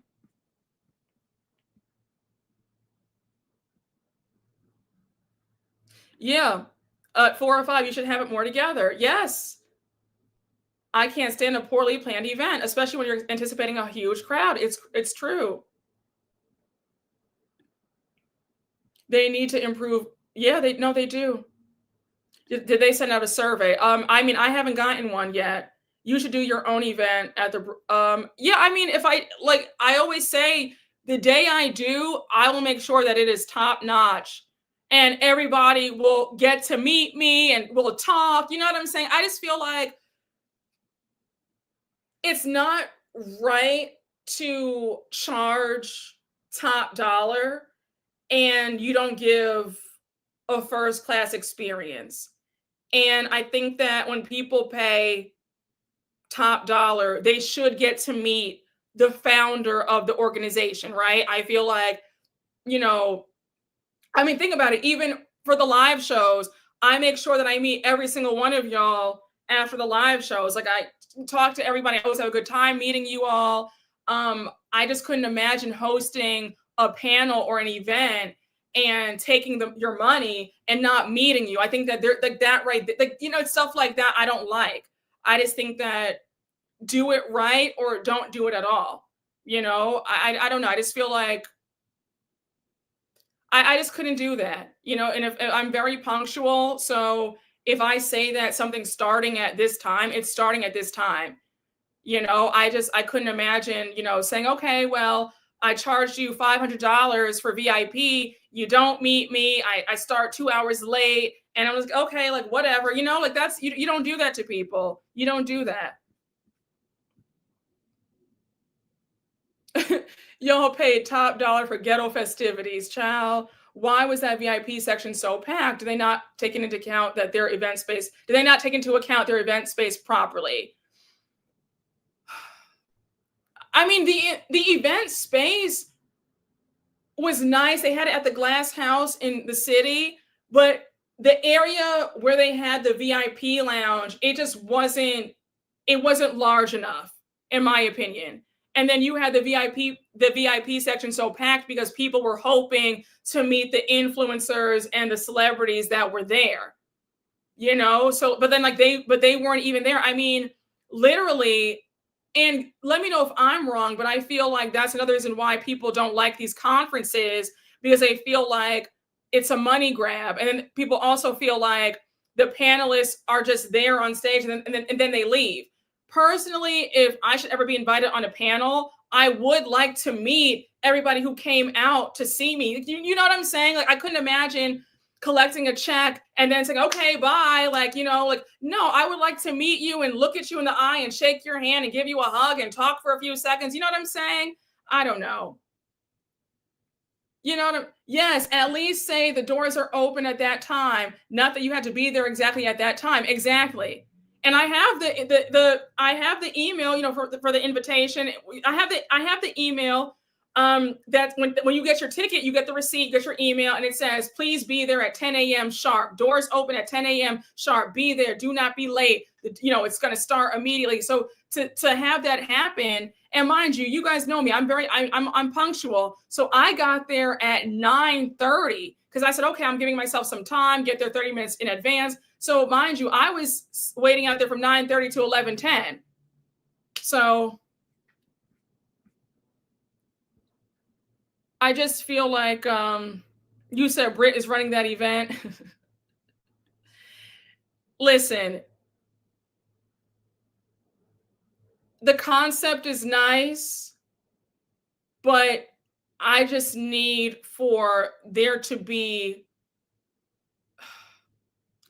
I just need for it to be a first class experience when it comes to being punctual, meeting people, like don't set it and and it's no shade, but I've never expected, like these women empowerment conferences, you don't expect to hear actual like industry advice, right?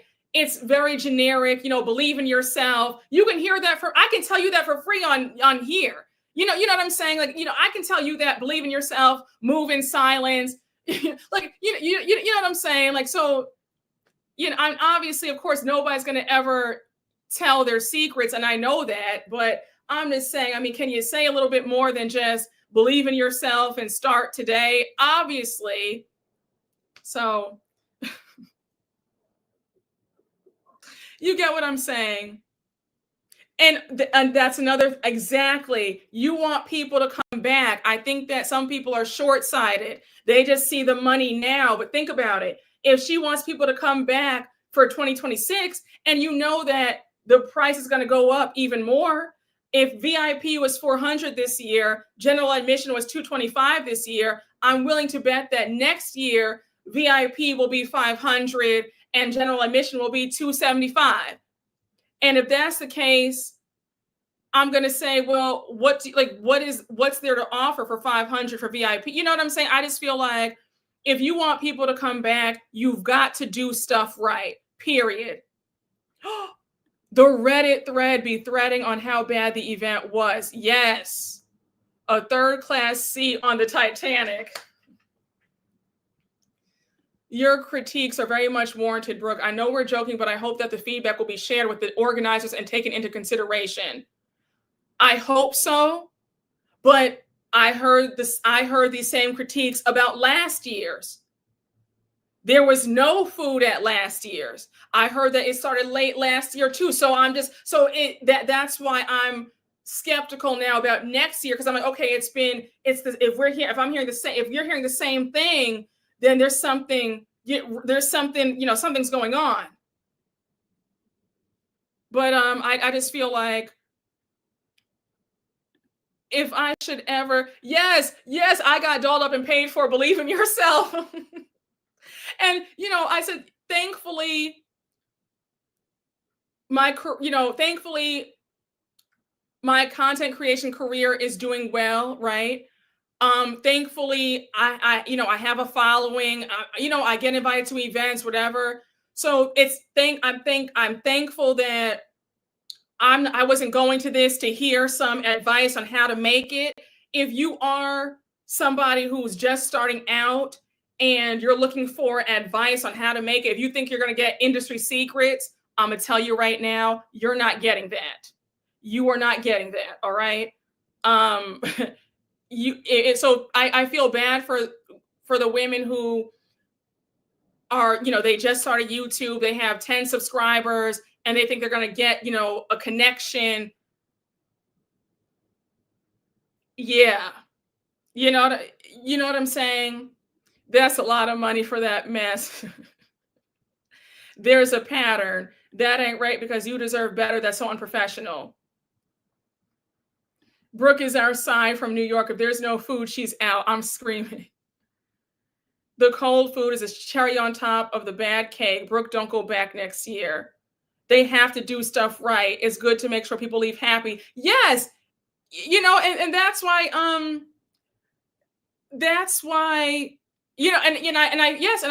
feel bad for people who, I was overhearing there's a woman behind me. She did a payment plan for her VIP ticket.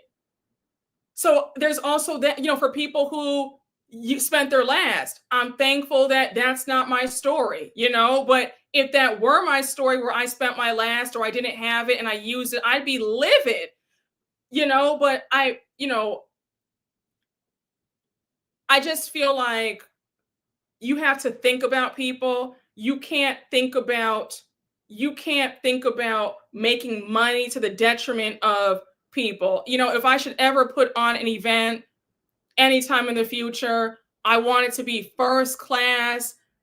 It would never feel, it would never feel like a money grab. I would make sure you got a first class experience, food, and I would want to make it, you know what I'm saying? Like, I would want you, like, let's say I put on an event similar to this, right?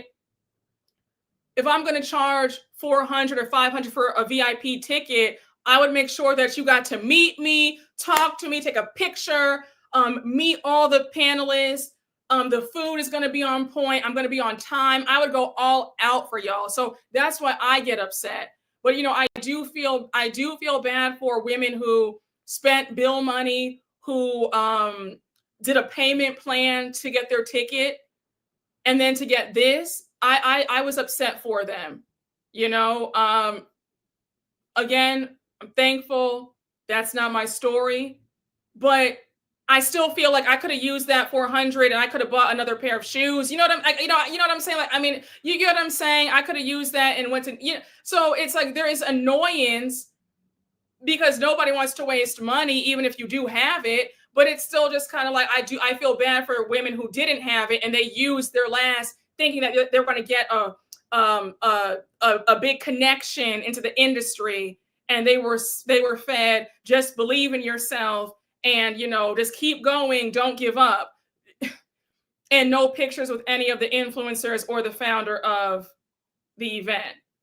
So yeah, Brooke is very personable when you meet her. Yes, I'm very personable. We have a good time. Thank you. Yeah, you said you would call your bank and put a fraud charge in that event. How did they get Ciara?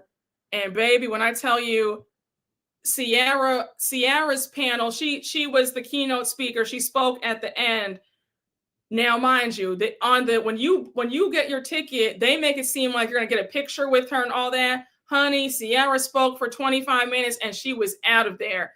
On top of that, Ciara gave very generic advice about, just believe in yourself. She told the same old story about how, she wanted to be a singer and she folks would laugh at her. And I mean, how many times can we hear that story? I mean, I'm not trying to toot my own horn, but I feel like I give you guys better advice for free. You get what I'm saying? Like, I don't know. But the day that so I went to Sip and Slay this past Saturday. It was in the city. I went, Ciara was a keynote speaker. Other influencers were there from TikTok. Shelly from Love Island was there. So I'm just talking about the event. Yeah, she said, baby, I'm here for the check, okay? Thanks for going and of course. I mean, yeah, listen, you don't know unless you go, right?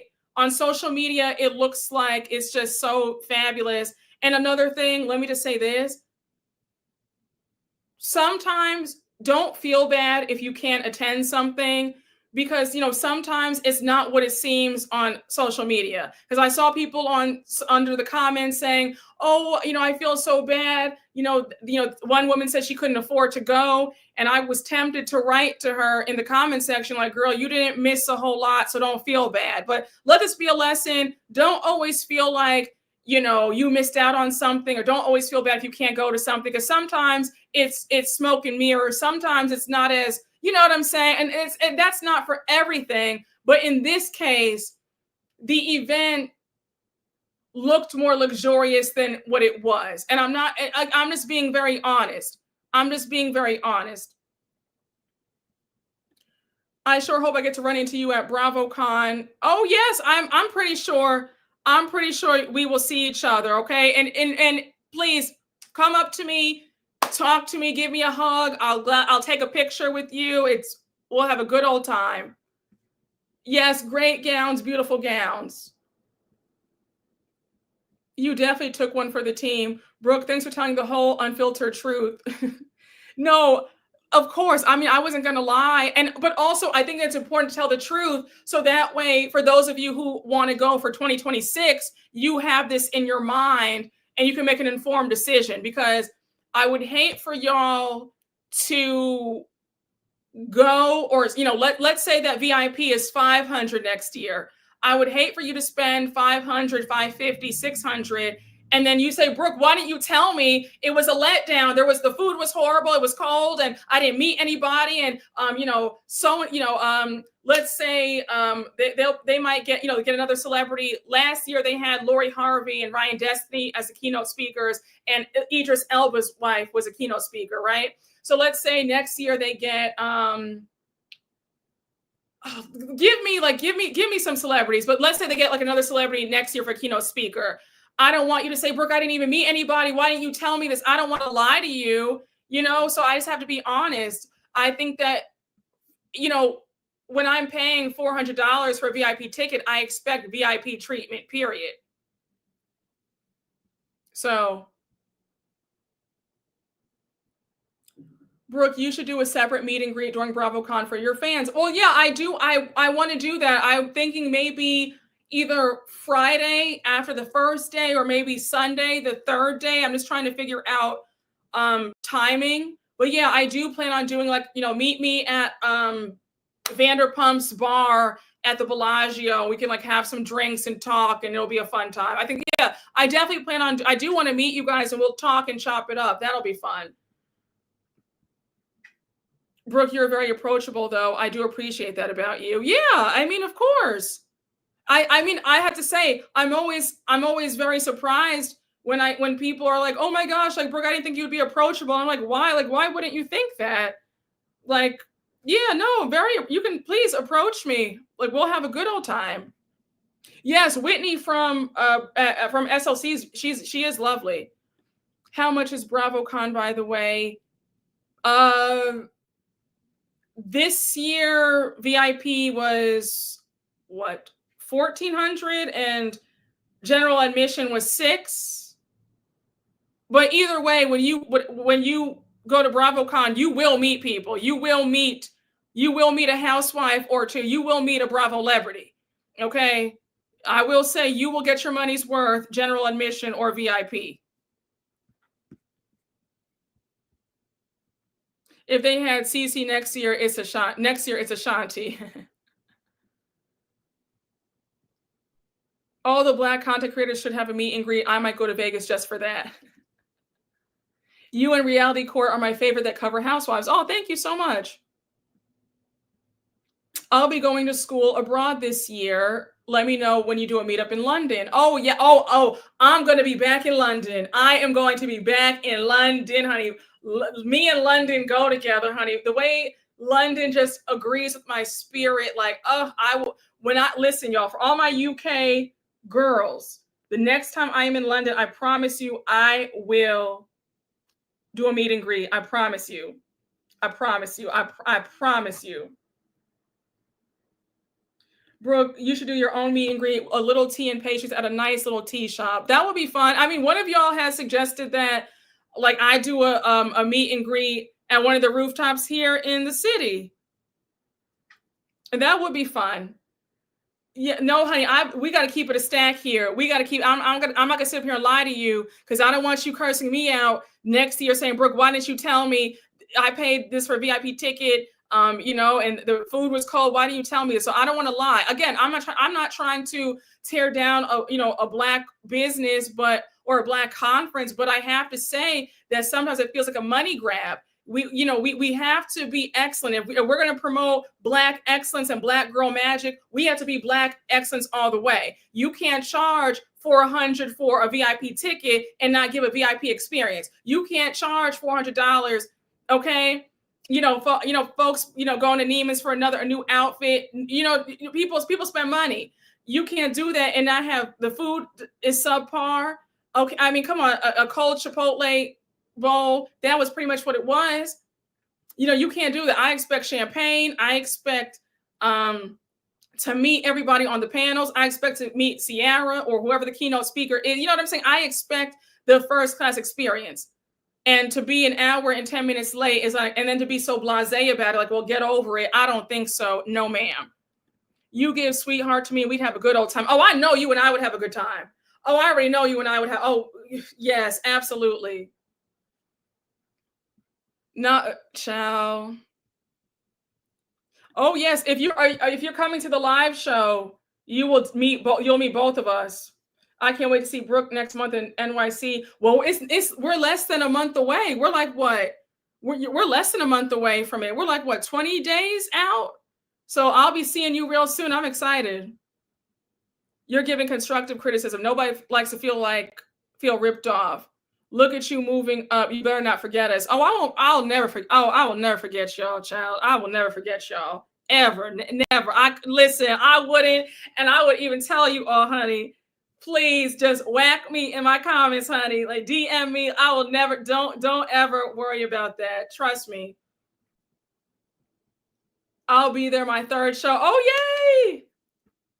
Yes. Are Italians invited? Yeah, absolutely. Everybody, honey, black, white, green, everybody is invited. Baby, it was CP time and a cold Chipotle bowl. And I counted only 4 shrimp in the bowl. The girl said they got, so the woman next to me, she got the shrimp bowl and she said it was 5 shrimp in the bowl, all cold. The rice was cold. I got the steak bowl. It was about 4 pieces of steak, cold as anything. And they had noodles, like cold, the cold noodles. Like it wasn't lo mein. It was cold noodles. Just know my stomach was grumbling.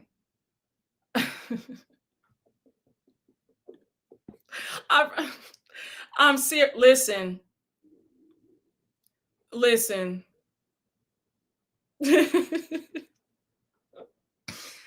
Oh gosh, child. All right. Honey, my stomach was grumbling. I said, my goodness.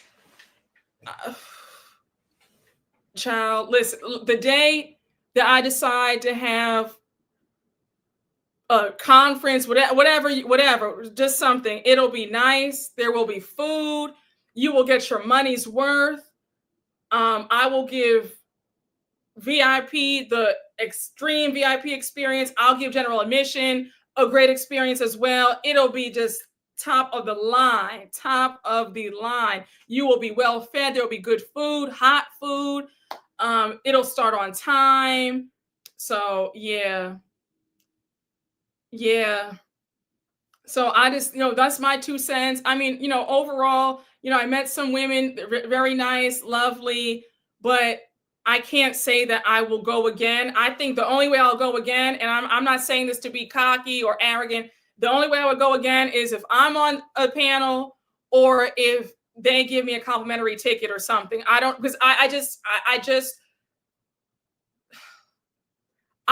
like to feel like somebody played in my face. If you say that you are going to give us the VIP experience, I expect VIP treatment, period. That's like me walking into the Centurion Lounge at JFK and I'm getting piss poor food and whatever. You know what I'm saying? Like, no, that's like me booking a Delta One ticket and not getting the Delta One experience. When I pay for first class, I expect first class, period.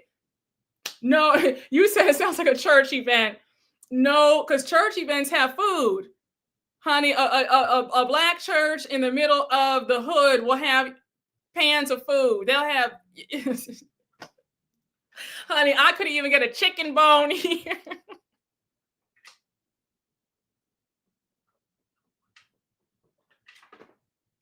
Let me stop. Oh my God. Honey, listen, you said banquet, Salisbury steak. Child. Yeah, honey, church events. Yes, church events got good food, honey. Exactly.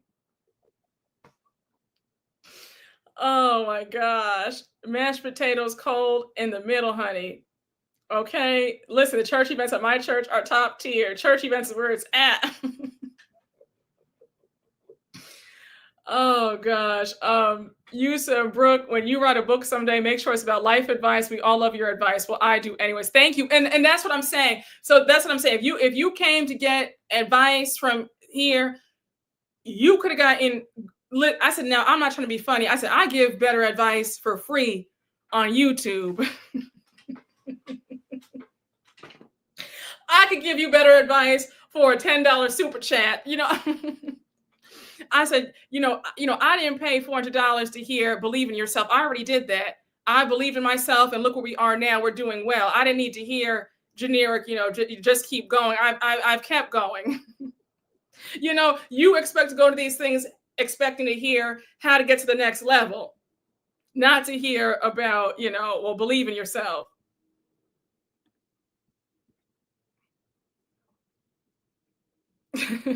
I tell myself every day to believe in myself. Yes, you be giving us life coach advice for free. Listen, I'm just saying. But listen, y'all. Wow, we've been on here for 3 hours. I kept you all that long. They just be giving out the same advice in a different font. Very true. You said they emptied out the Dollar Tree fridge for the event, right? That was not advice worth paying all that money for. You said serving cold food and gatekeeping at the event. and somebody joked around and asked Ciara, like, give us the prayer. And I said, Ciara won't even give the prayer for $400 a pop. Y'all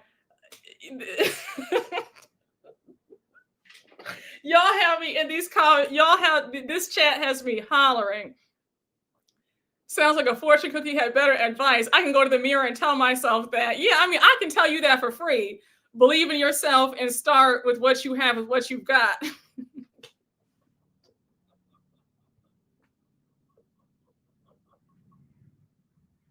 Baby, they said never give up, never give in. And here's some cold shrimp and steak for you. And get your black ass on. Oh, goodness. You said, thank you, Brooke, for saving us money. Oh, we'll talk about that. We'll talk about that in another live. We'll talk about that in another live. Y'all are so funny. You said they could have just played Whitney and Mariah's When You Believe It and called it a night. Child. Okay. Oh,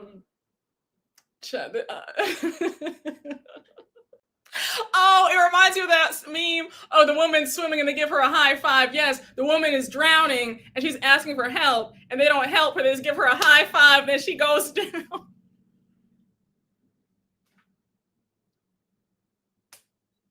Y'all, we're going to end it right here, okay? You said the invitation should have said, eat before you come.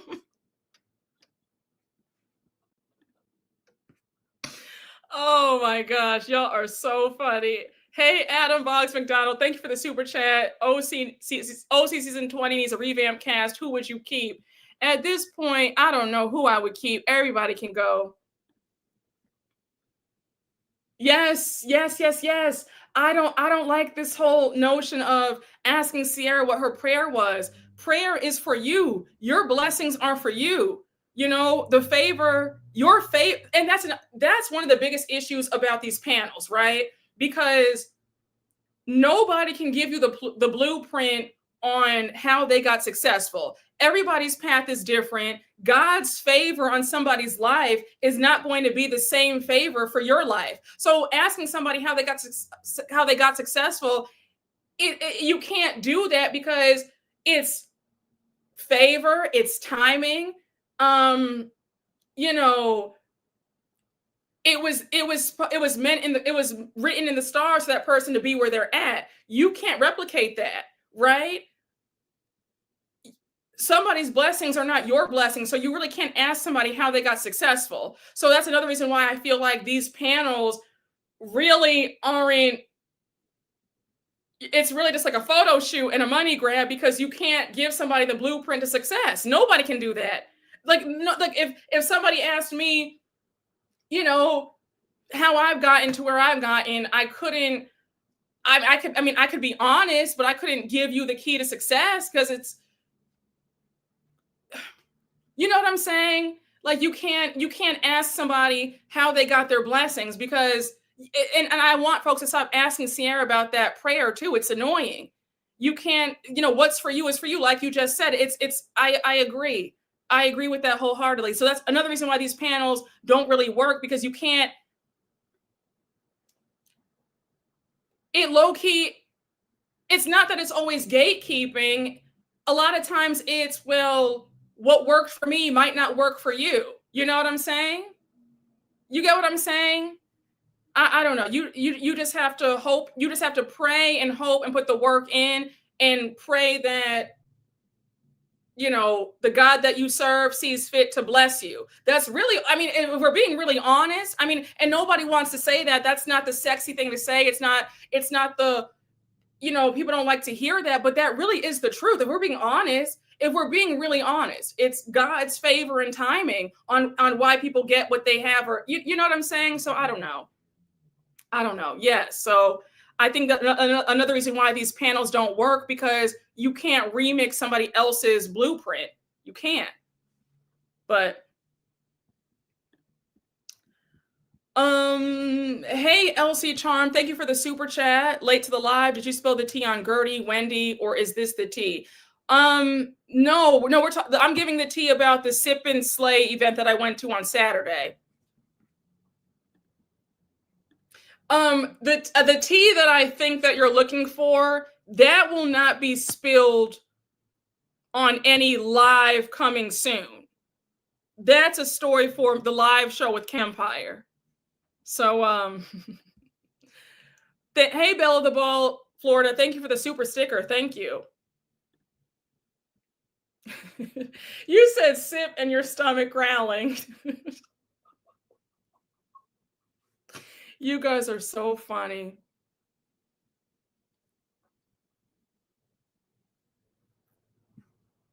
Yes. You can give someone the entire blueprint and they won't have your same success. That's not how God works. Yes, that's another reason why I don't like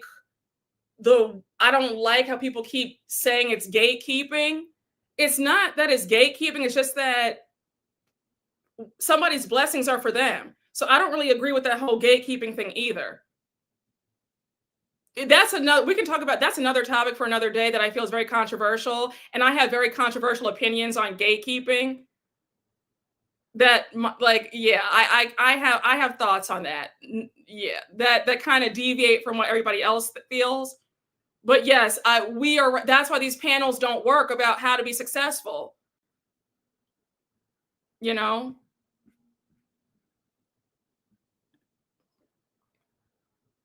Yeah, you can't copy anybody. Exactly. How much is it to stream?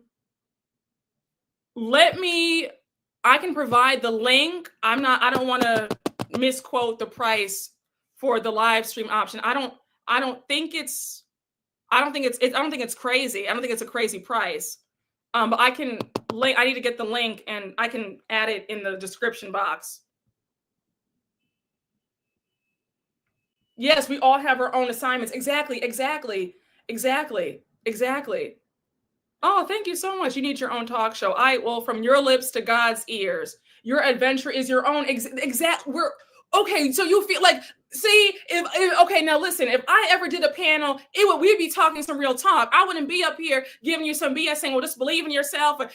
Listen, we would have some real conversation. We'd have some real not this fluff stuff. A lot of this is fluff. People are going to these events because they want to pick a photo op and say that they were there, and it's exclusive and it gives you status, but you're not getting fed. You know what I'm saying? So, but yes, honey, we sure do see each other. There's a difference between gatekeeping and actually connecting people with real resources and coaching. Real coaching costs real money. Yes. We're on the same wavelength.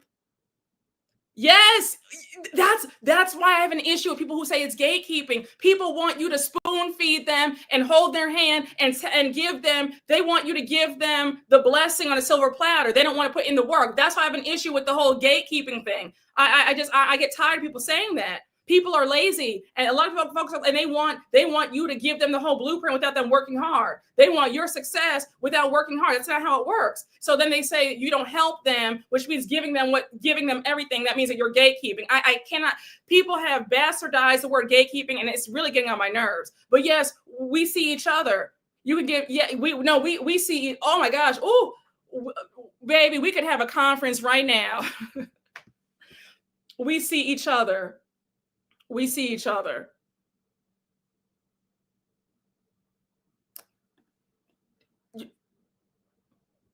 Child, we see each other. We see each other, child. Mm-hmm. You went to a Gina event. Look, all I'm gonna say is I'm skeptical if I'll go back next year. If I decide to, I'll let you guys know. For those of you guys who are in New York, I would say, okay, I'm going. Maybe, we could meet or whatever. But I don't know. If you're thinking about going for next year, just wait. Just wait to see the lineup. Just pray on it. That I can't. I'm really on the fence about it. I can't say that I would recommend that somebody go, especially if your money is tight. I don't know. I mean, yes, it was lovely to be around, all these beautiful Black women, but that's really about it. That's really about it. The experience was not a VIP experience. And to start an hour and 10 minutes late and to not even have any, there was no like, oh, I'm so sorry about that. It was just like, okay, like, well, whatever, you waited and it is what it is. Like, whoa, like who does that? I don't like that.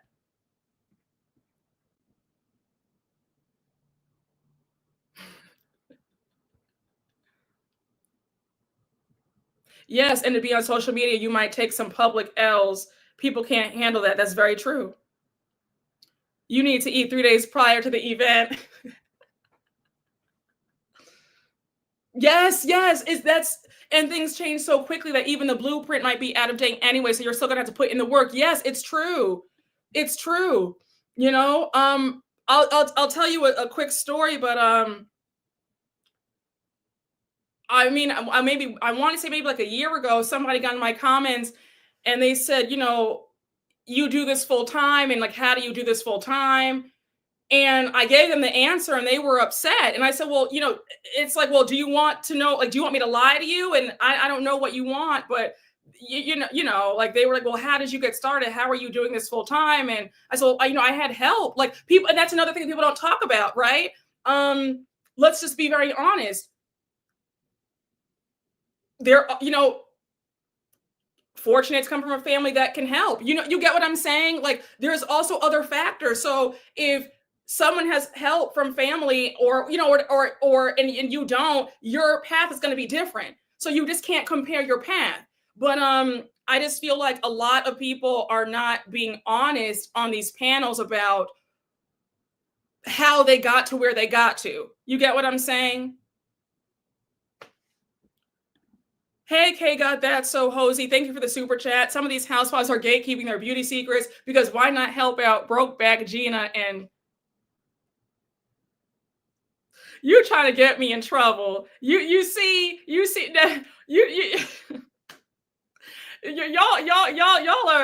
y'all are funny. Y'all, child, you gonna get me in trouble. Yes. You've got to have the fire to do it yourself. It's true.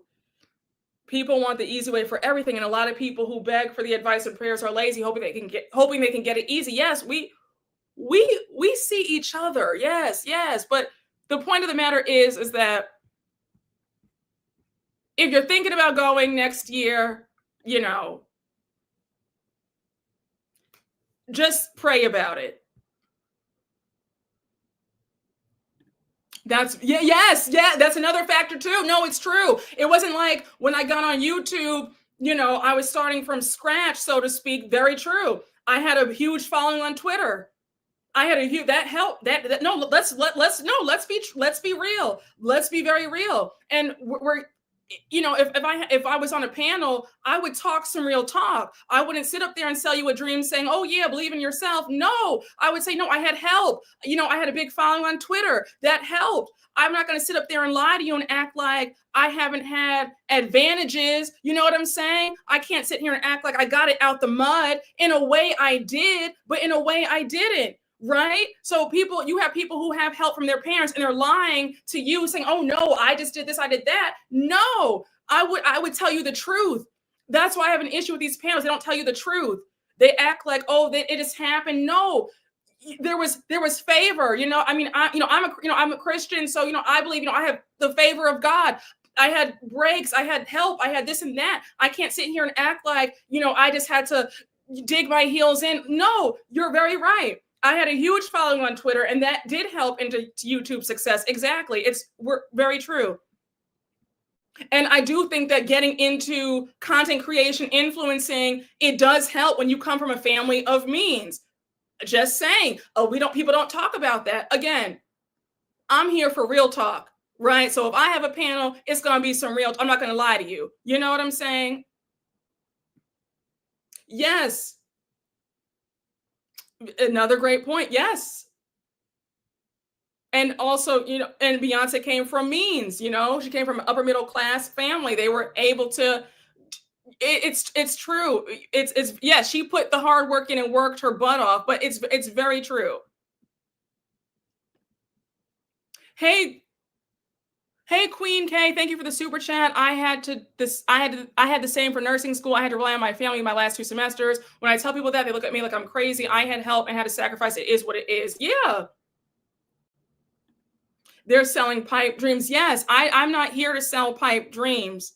I'm not here to sell pipe. I'm here, no, of course, believe in yourself, but I'm not here to, but I'm very cognizant of how things have worked out for me due to advantages that I have, right? It's unfair to sell it to somebody who does not have family help or does not come from means. I can't lie to them about my path. You know what I'm saying? And people are selling. I don't like that's not fair to sell pipe dreams when you have had help, when you are able to rely on, you get what I'm saying? That's unfair to act like you came from the same situation when you did not. And I'm not going to do that to anybody. But yes, you already believe in yourself. Exactly. Success is not a solo project. It's true. It's very true. And to act like you got there on your own, that's not fair to say. This is such a good conversation. This is such a good conversation. I'm really enjoying it. But no, in all seriousness though, I just don't like, I felt bad because you had some women there who were who were writing notes, who were, taking notes. And I said, God bless, because the advice to me was very generic, believe in yourself, go after what you want. You only have one life. I mean, I can tell you that. $225 and $400 US American dollars to hear that. You know what I'm saying? You get what I'm saying?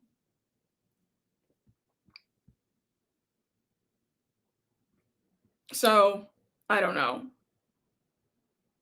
Yes, you've got to believe. Yes, you've got to believe in yourself and give it 110%. Just reach for the stars.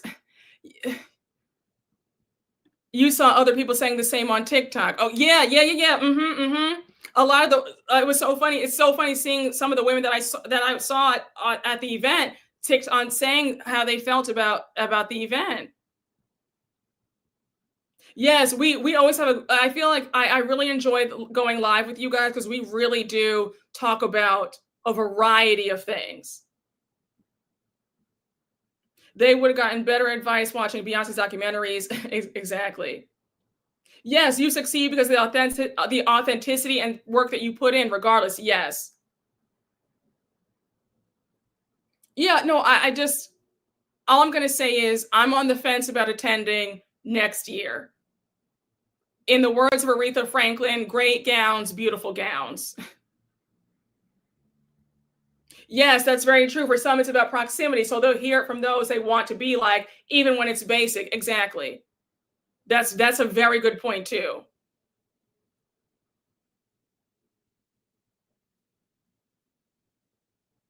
Yes. Agree. Everyone's story is unique. There's no one blueprint to success. I agree. So I did the VIP ticket for 400. 225, they had gift bags for both general admission for 225 and the VIP. The VIP, I will say they did a great job with the VIP gift bags. I would say I got about $600 in merch. Um, the 225 general admission gift bag, I'm not trying to be funny, but the general admission girlies, their gift bags, I think at max they got a total of like $150 worth of products. They got sample sizes. So, you know what I'm saying?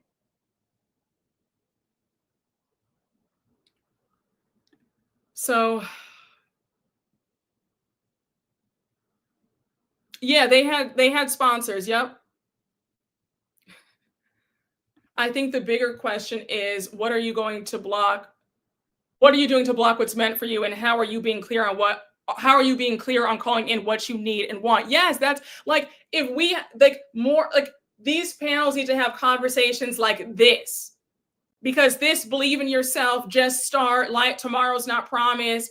You only get one life, do it now, do it scared, do it afraid, do it broke, do it this, do it that. How many times can you hear that? I've told you guys that for free. You can go back to my lives in 2022 where I've been saying this. You got what I'm saying? You don't need to pay $400 to hear that. We need a conversation like this. This is, I feel great. This is $400 conversation, in my opinion, what we're doing on our live. Hearing, Ciara or Shelly from Love Island, or, one of the other panelists talk about believe in yourself. You know what I'm saying?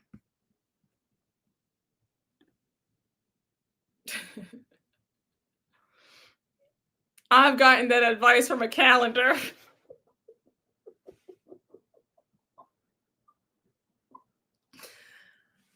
I have a very strong critique about some of the panelists. Ciao. DM me. Oh gosh. Brooke need to be charging more. I'm screaming.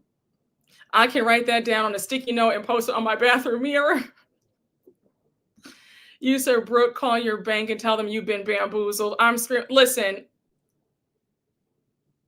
it is what it is. It is what it is. It is what it is. I said on the flip side, I got some cute pictures. I got some content. I can check off the box that I went. I could get that in a fortune cookie at the Chinese spot. Live, laugh, love. Oh gosh. You guys are so funny. Oh, thank you so much. Listen. Oh, thank you. Well, see, you know what? So it wasn't a total waste, but if you're thinking about going next year, I would just pray about it. I would look at the lineup, pray about it. Yeah, just pray about it. Yeah, guys. That's my honest critique about the event. I just think that these women empowerment panels they're more of a photo op.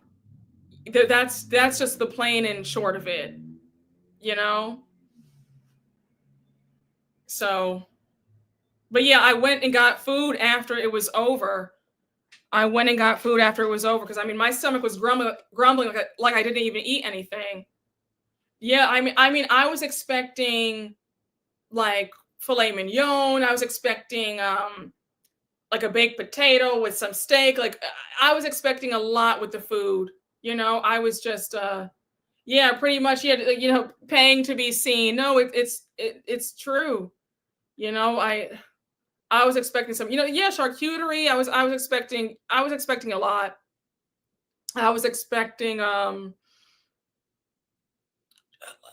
like I thought we are gonna get like past hors d'oeuvres, like some mini crab cakes.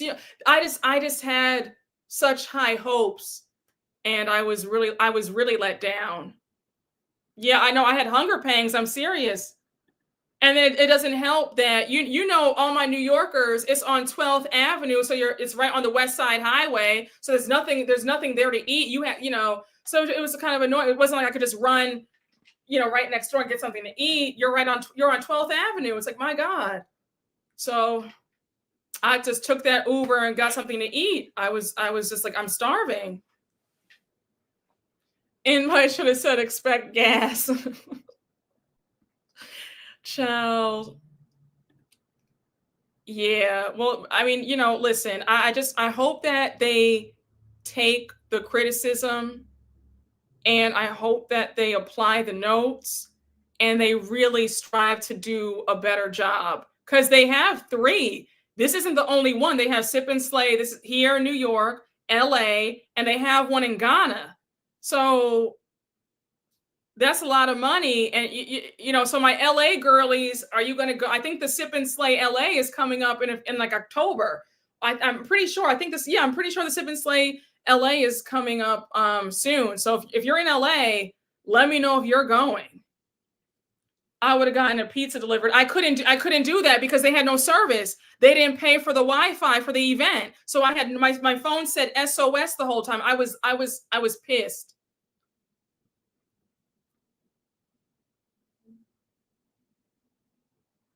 Yeah, they have it in LA, here in Ghana. Yep. Child. VIP, and they treated you like VIP, and they treated you like Britt Edie treated every other non-housewife at her event. Yeah, we didn't have sir, I was shocked because I asked one of the women, one of the staff members who worked at the Glass House, that's where the event was. And I said, "Hi," I said, "Can you give me the Wi-Fi password for the venue?" And she said, "Oh, I'm sorry, they didn't pay for the Wi-Fi." When I tell you, I was like, "Are you?" And you charged us $400 for our VIP tickets, and you charged $225 for general admission, and I was in shock. So I couldn't. It wasn't even like you could order any food anyway. I was yeah, I was shocked. Y'all, I was floored. I was floored. I was floored. Oh, they didn't want y'all posting. They knew. Dwight would have been reading down this event. That sounds like a scam to me. That's standard.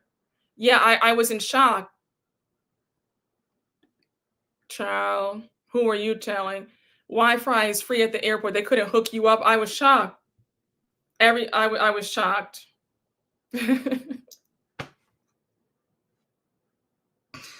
Oh God, child. Listen, y'all. I mean, and then child, you guys have me screaming in these comments. What were the bathrooms like? The bathroom lines were long. And thank God, I can hold in my bladder well. The bathroom lines were crazy long. And like, I feel like when you go to a venue, when you book a venue for 1,000 plus people, you need to have a place where it's multiple bathrooms. The bathroom line was out of control. So, yeah. You said call Amex now. Oh my, I am screaming. You really have me, because like, why did my mom say that to me when I was telling her? I'm screaming. Child.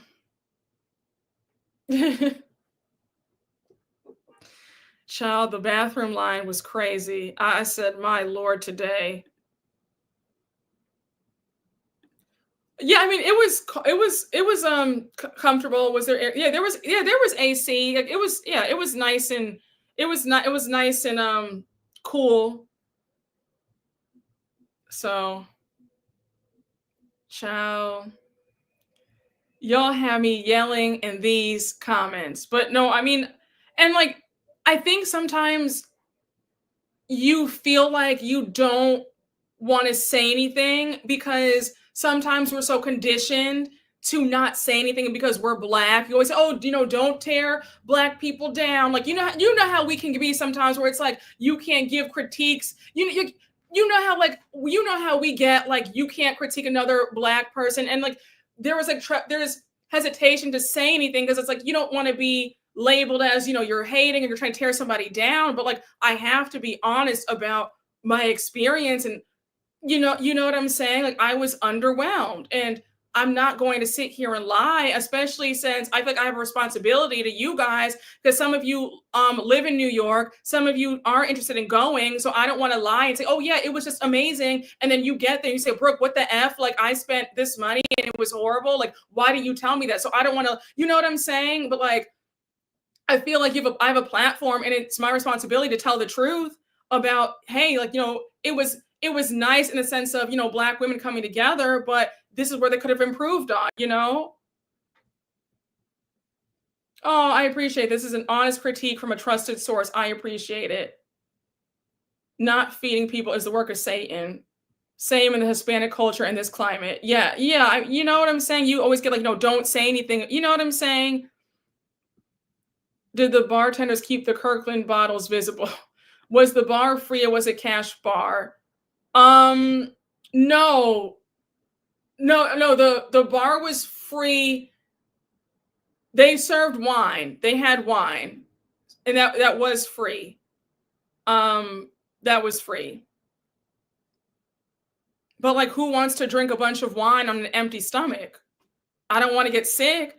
You, you, and then also the bathroom lines are so long. You're holding it in all day because you don't want to miss anything staying on the bathroom line for an hour. So it's like you don't even want to drink. You're not even trying to drink that much because you're on an empty stomach. You're not, you ate 3 bites of your food. The bathroom line's an hour long. So who wants to drink all this wine and have to pee and sit on the line for an hour? You got what I'm saying?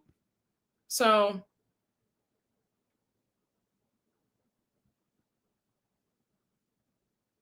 yes, there's a way to do it without tearing someone down. And most of the time, people who say don't do that are the worst perpetrators of actually tearing people down. That's very true. Yes, lying about your experience wouldn't help them if they want to be successful. Yes, that's very true.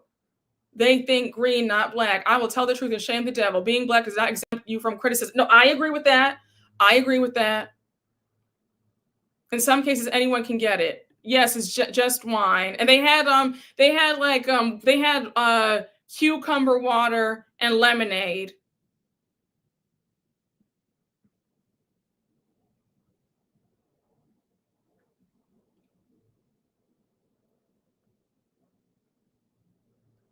So, and now mind you, um, they had, okay, so like, don't promise you won't judge me. No, it's okay if you do. They had a VIP package for $1,500.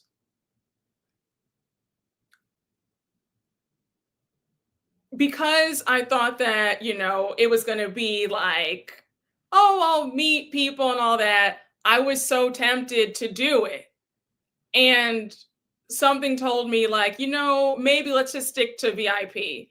But if I had paid that 1,500 for the VVIP package, all hell would have broken loose. Yeah. Yeah, I'm thankful that I just stuck to the 400. You said, Brooke, stop now. I know, I know, I know. And my mom, no, my mom was like, I'm so glad that you didn't do that. She was like, I would have been so pissed at you. Cause my mom was skeptical about me even getting the VIP one. She was like, well, like, I never even heard of this before. Like, are you sure it's going to be? And so she just said, yeah. Cause I was tempted to say, I'll just do the, 1500, whatever, da, da, da, da. And yeah, like yeah, I would have been really, no, I would have demanded that I would be backstage and all that stuff if had I paid the 1,500.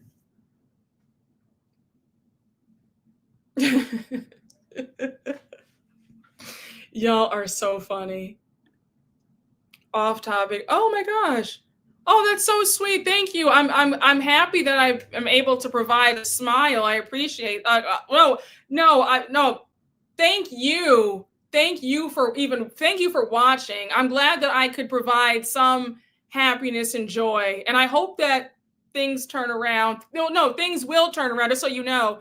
Bad times are temporary, okay? So just know that this is not generic advice. I'm telling you what I know. So you will get through this, and God bless you. And thank you for watching. And again, like I hope that, I can just put a smile on your face. So that means a lot to me. Ciao.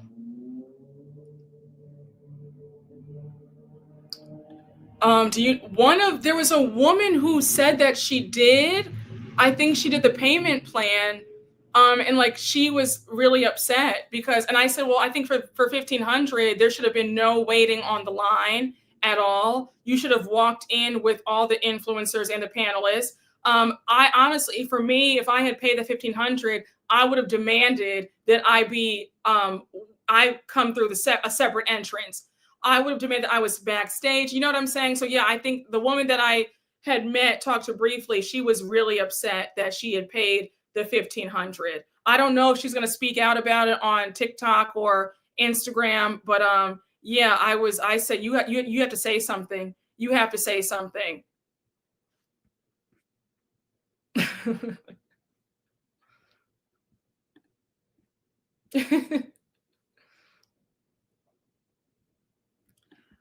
It's just offering the same thing that VIP got, and then you get a year of mentorship.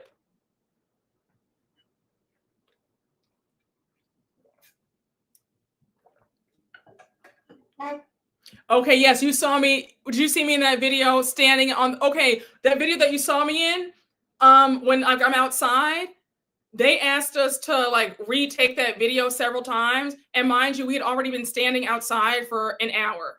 Yeah, and they were like, "Can you just laugh and yeah?" Because is it the video where you see me doing like this, like that or something with other ladies? Yeah, it was already 10:55 and 50. Yeah. Mm-hmm.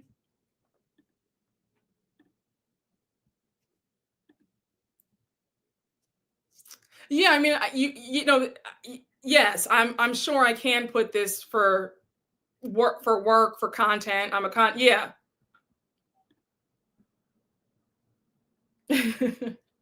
Thank you so much. Thank you.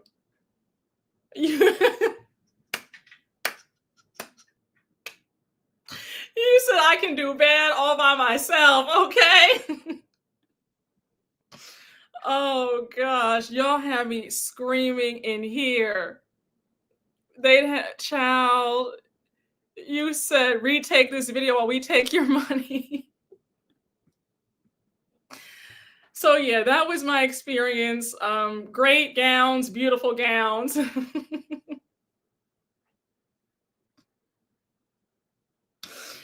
Listen, all I can say is if I should ever let's not say if, I believe in when, right? The day I ever put an event together, it's going to be top of the line. You will get your money's worth. Okay. I promise you this. You will meet me, hug me.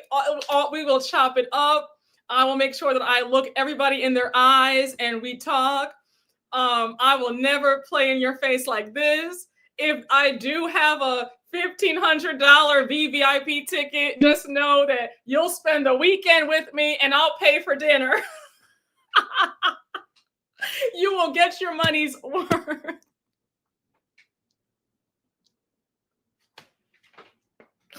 Oh my gosh. All right.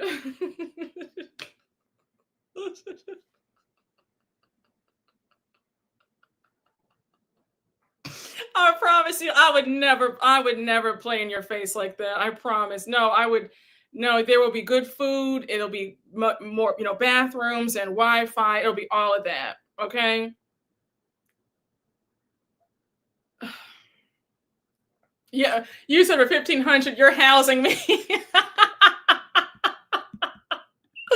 You'll spend a weekend. Okay. We will have a good old time. Oh, that is so sweet. You said I'll travel for a Brooke Ashley event all the way from Seattle. I know it would be tea. Oh, thank you. I really appreciate that. No, I wouldn't I wouldn't I would not play with people like that. I don't believe in playing with people like that. I don't believe in doing that at all. Yeah, I think that there's something to be said about not being desperate for money. There's something to be said about that. No, it's no, I would never play in I'll never play in your face and do something like that ever. So I just, I would no, you don't even have to worry about that. If I'm charging you you know, 1,500 for some VVIP, come on, I'll make it worth your while. It'll be so top of the line. I'll say, come on, we're gonna go to dinner on me. Like my God, please.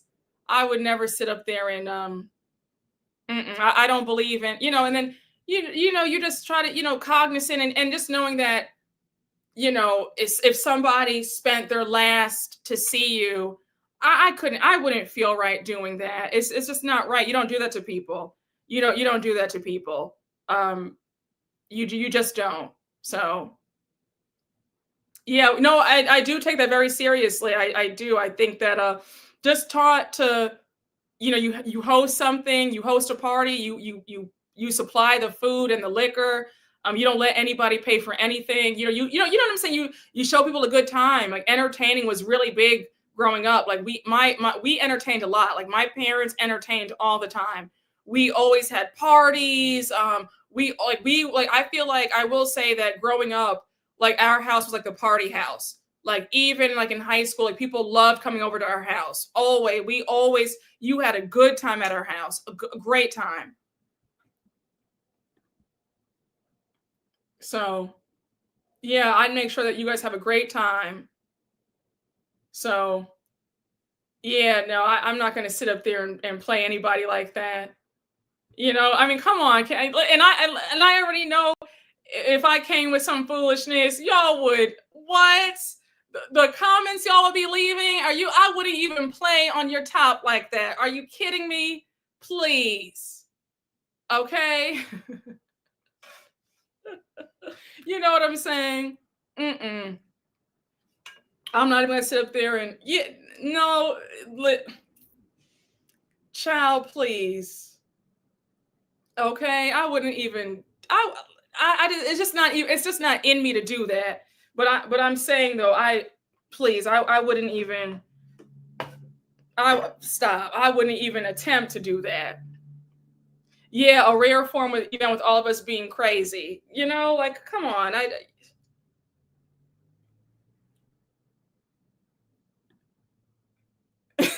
If it happened with this crowd, we'd be storming the stage. Yeah, come on. I wouldn't even sit up here and play. I wanted to have a pool party on the 1st and I canceled because I couldn't afford the event that I wanted to throw. My guests were talking about chipping in is when I knew I needed to cancel. Yeah, no, listen, you have the right mindset. I was always taught that you don't nickel and dime people. If you can't do things right, don't do it at all. It's true. Like, no, I get it. You want to, like you do things right. And a lot of people don't have that. They weren't brought up with manners or, you do things right. You do things right. But yeah, that's my review on Sip and Slay. I met some really sweet ladies. Beautiful event. It was nice to see all, beautiful Black women all dressed up, but it left a lot to be desired.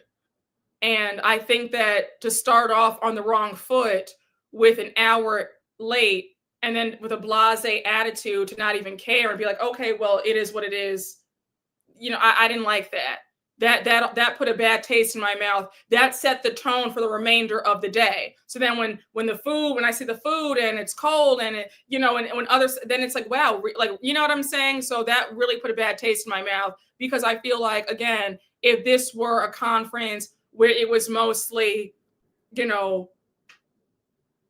white women, it would have been on time.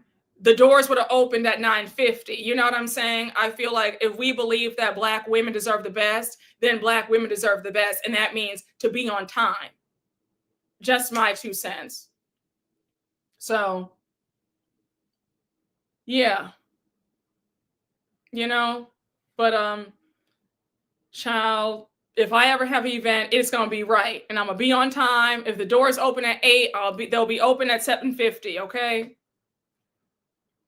Yeah, this is the longest live we've ever done, almost 4 hours. I mean, hey, when the conversation is good, it's good. No, there was no explanation of why they were late. Like, and that's another thing. That's another thing.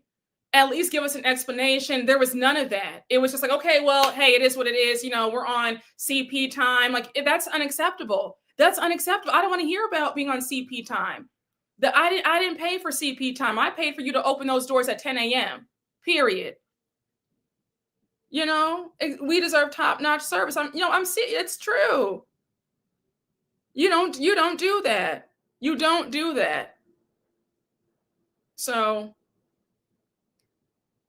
or an email with a coupon code for next year with an apology. Child, wishful thinking.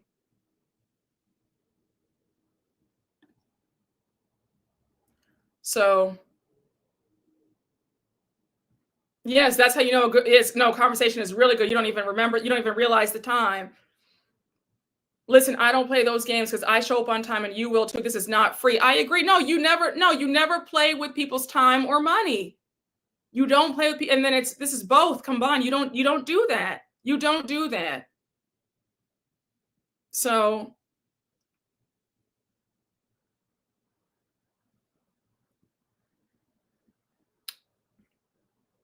we're a community here. Yes. I mean, listen, the other day, what was it? Last Monday when I did Miami, I was 5 minutes late coming into the live, and y'all lit me up. You would have thought I was 20 minutes late. And I said, oh my God, I said, I'm sorry. I'm usually not late, but honey, I wouldn't sit up there and play and be an hour late for some event that you paid good money for, Yes, your time is money. Your time, you can't get time back. You can get money back. You can't get your time back. So, every hour counts. And if the doors open at 10 a.m., they open at 10 a.m. They don't open at 11:05, 11:10, and then have an attitude about it and be like, okay, well, it is what it is. Like, well, whatever. You don't do that. So, yes, it shows how you feel about the people. Yeah, and think about it. People show their support for you and love for you when they spend money on you. That when somebody spends money on you, that means that they're investing in you, right? Because talk is cheap. You see who your supporters are when they buy your merch, when they go to a live show. Let's talk real talk. You know what I'm saying? So when somebody shells out money for you, you owe it to them to give them your best and to be on time. Period, right?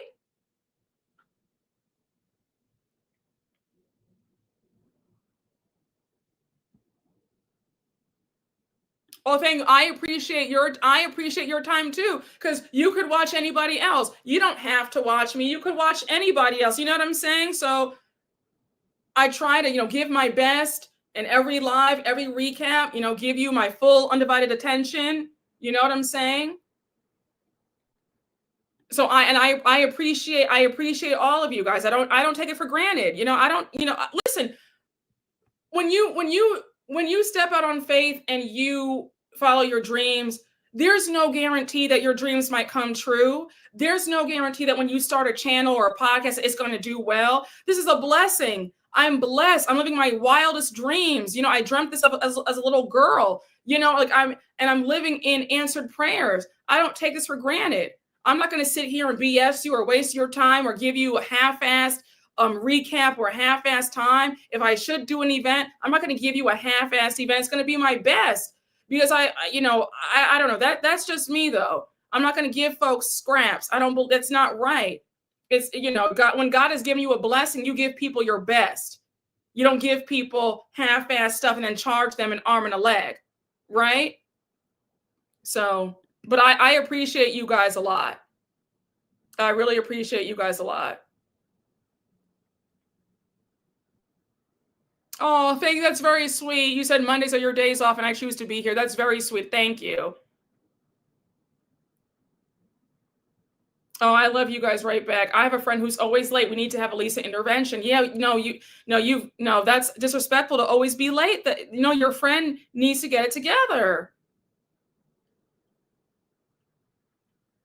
You would have thought the event was free the way it went. Yeah, child. You know what I'm saying? You guys are very sweet. Oh, I know. No, you guys are phenomenal. Because without you guys, you know, if nobody watches me, then, you know what I'm saying? No, you guys, it's mutual respect here. You know, I really appreciate you guys because, you know, YouTube is a big space. You know, you could watch anybody. And the fact that you chose to spend time with me, that means a lot. When you watch a 40-minute video, that means a lot. Like, you could have watched anybody. You chose to watch me. You know, I'm always so touched when people say, Brooke, I was waiting to hear your thoughts on it. Like, that's a blessing. Like, I dreamt of this. I can't take this for granted. I prayed for this. So there's so much appreciation because this didn't have to happen. I could have been one of the millions of people who have a YouTube channel and it goes bust. It doesn't do anything. So this is a blessing. I'm blessed. I'm beyond grateful. I'm beyond grateful. So, no, but I feel like I'm like talking so much and I've held you guys for 4 hours. This is a feat. I had no idea we were going to go. I thought it was going to be a cute 2 hours call today. Oh, I appreciate that. Thank you. I really do appreciate that. That really means a lot. Thank you. We're breaking history with this live. Yeah, we are. Oh, wow. I love this. Brooke, you're a big reason why I got into Housewives and also got to look at the other Housewives other than Beverly Hills and Atlanta. Oh, I feel honored. Thank you. Life can life sometimes. You being 5 minutes late doesn't bother me. It's far from your normal. Well, thank you. No, thank you. I appreciate that. But no, like I'm generally, I don't like being late. I don't want to waste anybody's time, you know. But yeah, the point is that I just try to come on here and give you guys my very best. I'm not going to give you guys some BS. I'm not going to sell you guys some BS. I'm not going to sit up here and, you know, tell you to spend all this money to go to some event and it's a mess. And the day that I should do an event, it'll be top notch. The VIP tickets will really be VIP. General admission will still be great. You know what I'm saying? I'm not going to say, oh yeah, you know, put my name on something and it's a big bust. So, oh, that's so sweet. You guys are going to make me cry. Y'all are going to make me cry. I'm one of those people that wants to know your opinion on stuff. Thank you. Y'all are so sweet. Thank you. This is a record live. I know, 4 hours. Like, when has this ever happened? Like, when does this happen? I've never done this before. I'm in shock at myself. Oh, I'm the reason that you watch Miami and OC. Oh, I feel special. I understand things happen, but if you're late and there's no apology, it's very off-putting. Yes, no, I agree. I mean, you know, and I mean, they're an hour late and they're just like, okay, like, whatever, like, we got your money, like, we got your $400, like, it is what it is, you know? So, oh, it's midnight in the UK. Damn, oh my gosh, okay, you know, y'all really rock with me heavy, honey. It's stuff like this. It's stuff like this where it's like, I could never give you guys some half-assed material ever. Because the love runs deep. You know what I'm saying? So let me tell you something. I'm enjoying this candid conversation too. This is real talk. Oh, that's so sweet. Oh, you guys are so sweet. Thank you. Y'all gonna make me start crying. Brooke, you always put a smile on my face, even in my darkest moments, especially when my dog passed, and your words were so sweet too. Oh, I'm so sorry. Yes, I remember you told me that when you told me that on the live a few months ago. My heart, no, you almost had me crying when you told me that a few months ago. But no, I'm glad that I can do that. I'm really glad that I can do that. And again, I'm sorry to hear about your dog. Are you doing better? I hope you're feeling better. I definitely got into Miami because of you. Oh wow, okay. You feed us always, Brooke. Oh, thank you. Oh, it's 1 a.m. in South Africa, 4 p.m. in Vegas. Oh wow. Oh my, I feel honored that you guys are like, we really did this for 4 hours. When I started RHOA, I checked out your old reviews. Oh wow, really? Oh my gosh. Oh my goodness. No, but guys, this was a great conversation. 6 p.m. in Cancun. Child, all those aspiring content creators and no Wi-Fi, how dreadful. Yeah, I was shocked because I wanted to post in real time.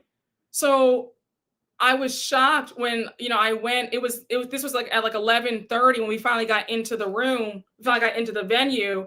And I said, oh, I'm like, what's the Wi-Fi password? And they were just like, they didn't purchase Wi-Fi for the event. And I said, what do you mean they didn't purchase Wi-Fi for the event? And I was like, well, could I pay for Wi-Fi separately? Like, I need service. Like, I had no service. Like, I was floored. So, yeah. So listen, guys, I'm just being fair. I just wanted to, I know a lot of y'all, some of y'all hit me in the DMs asking, would I recommend if they go for next year? And I said, watch my live because I'll be talking about it. So if you're one of the ones who DM'd me asking my thoughts, here it is. So yeah. Okay, good. I'm glad to hear that. I'm very glad to hear that. Take it one day at a time. I know I'm not trying to sound so cliche with the one day at a time, but no, honestly, all you can do is one day at a time. It's tough.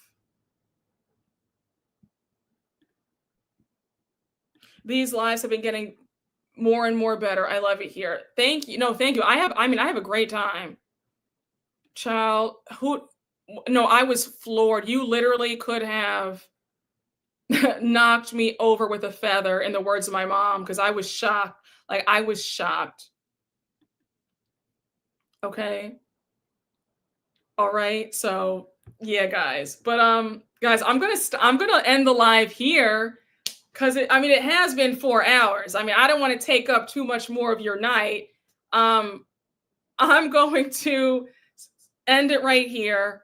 I can't. I'm excited to meet you. I'm excited to meet. Okay, I'll be in. Oh, you purchased the live stream. Okay, cool. Okay, good. Yeah, it's gonna be a good time. It's gonna be a good time.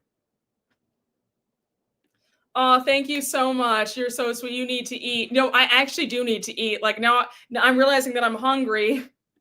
I love y'all so much. Not a white refrigerator. Yeah, that's how I felt.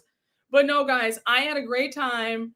I hope you guys enjoy, especially, are you coming over to Nikki Star to debrief after the Love Island reunion? I'll listen. I will listen. The reunion is tonight. I'll listen. I will listen. Shout out to Nikki Star. I love her content, by the way. But guys, I'm gonna end it here. I'm gonna get something to eat. I hope you guys had fun. Thank you all for rocking with me. I love y'all down. Okay, I love y'all down. All right. But I will see you all later, and we will talk soon. Okay. Bye, guys. Enjoy the rest of your night. Bye, y'all. I love y'all. Thank you, guys.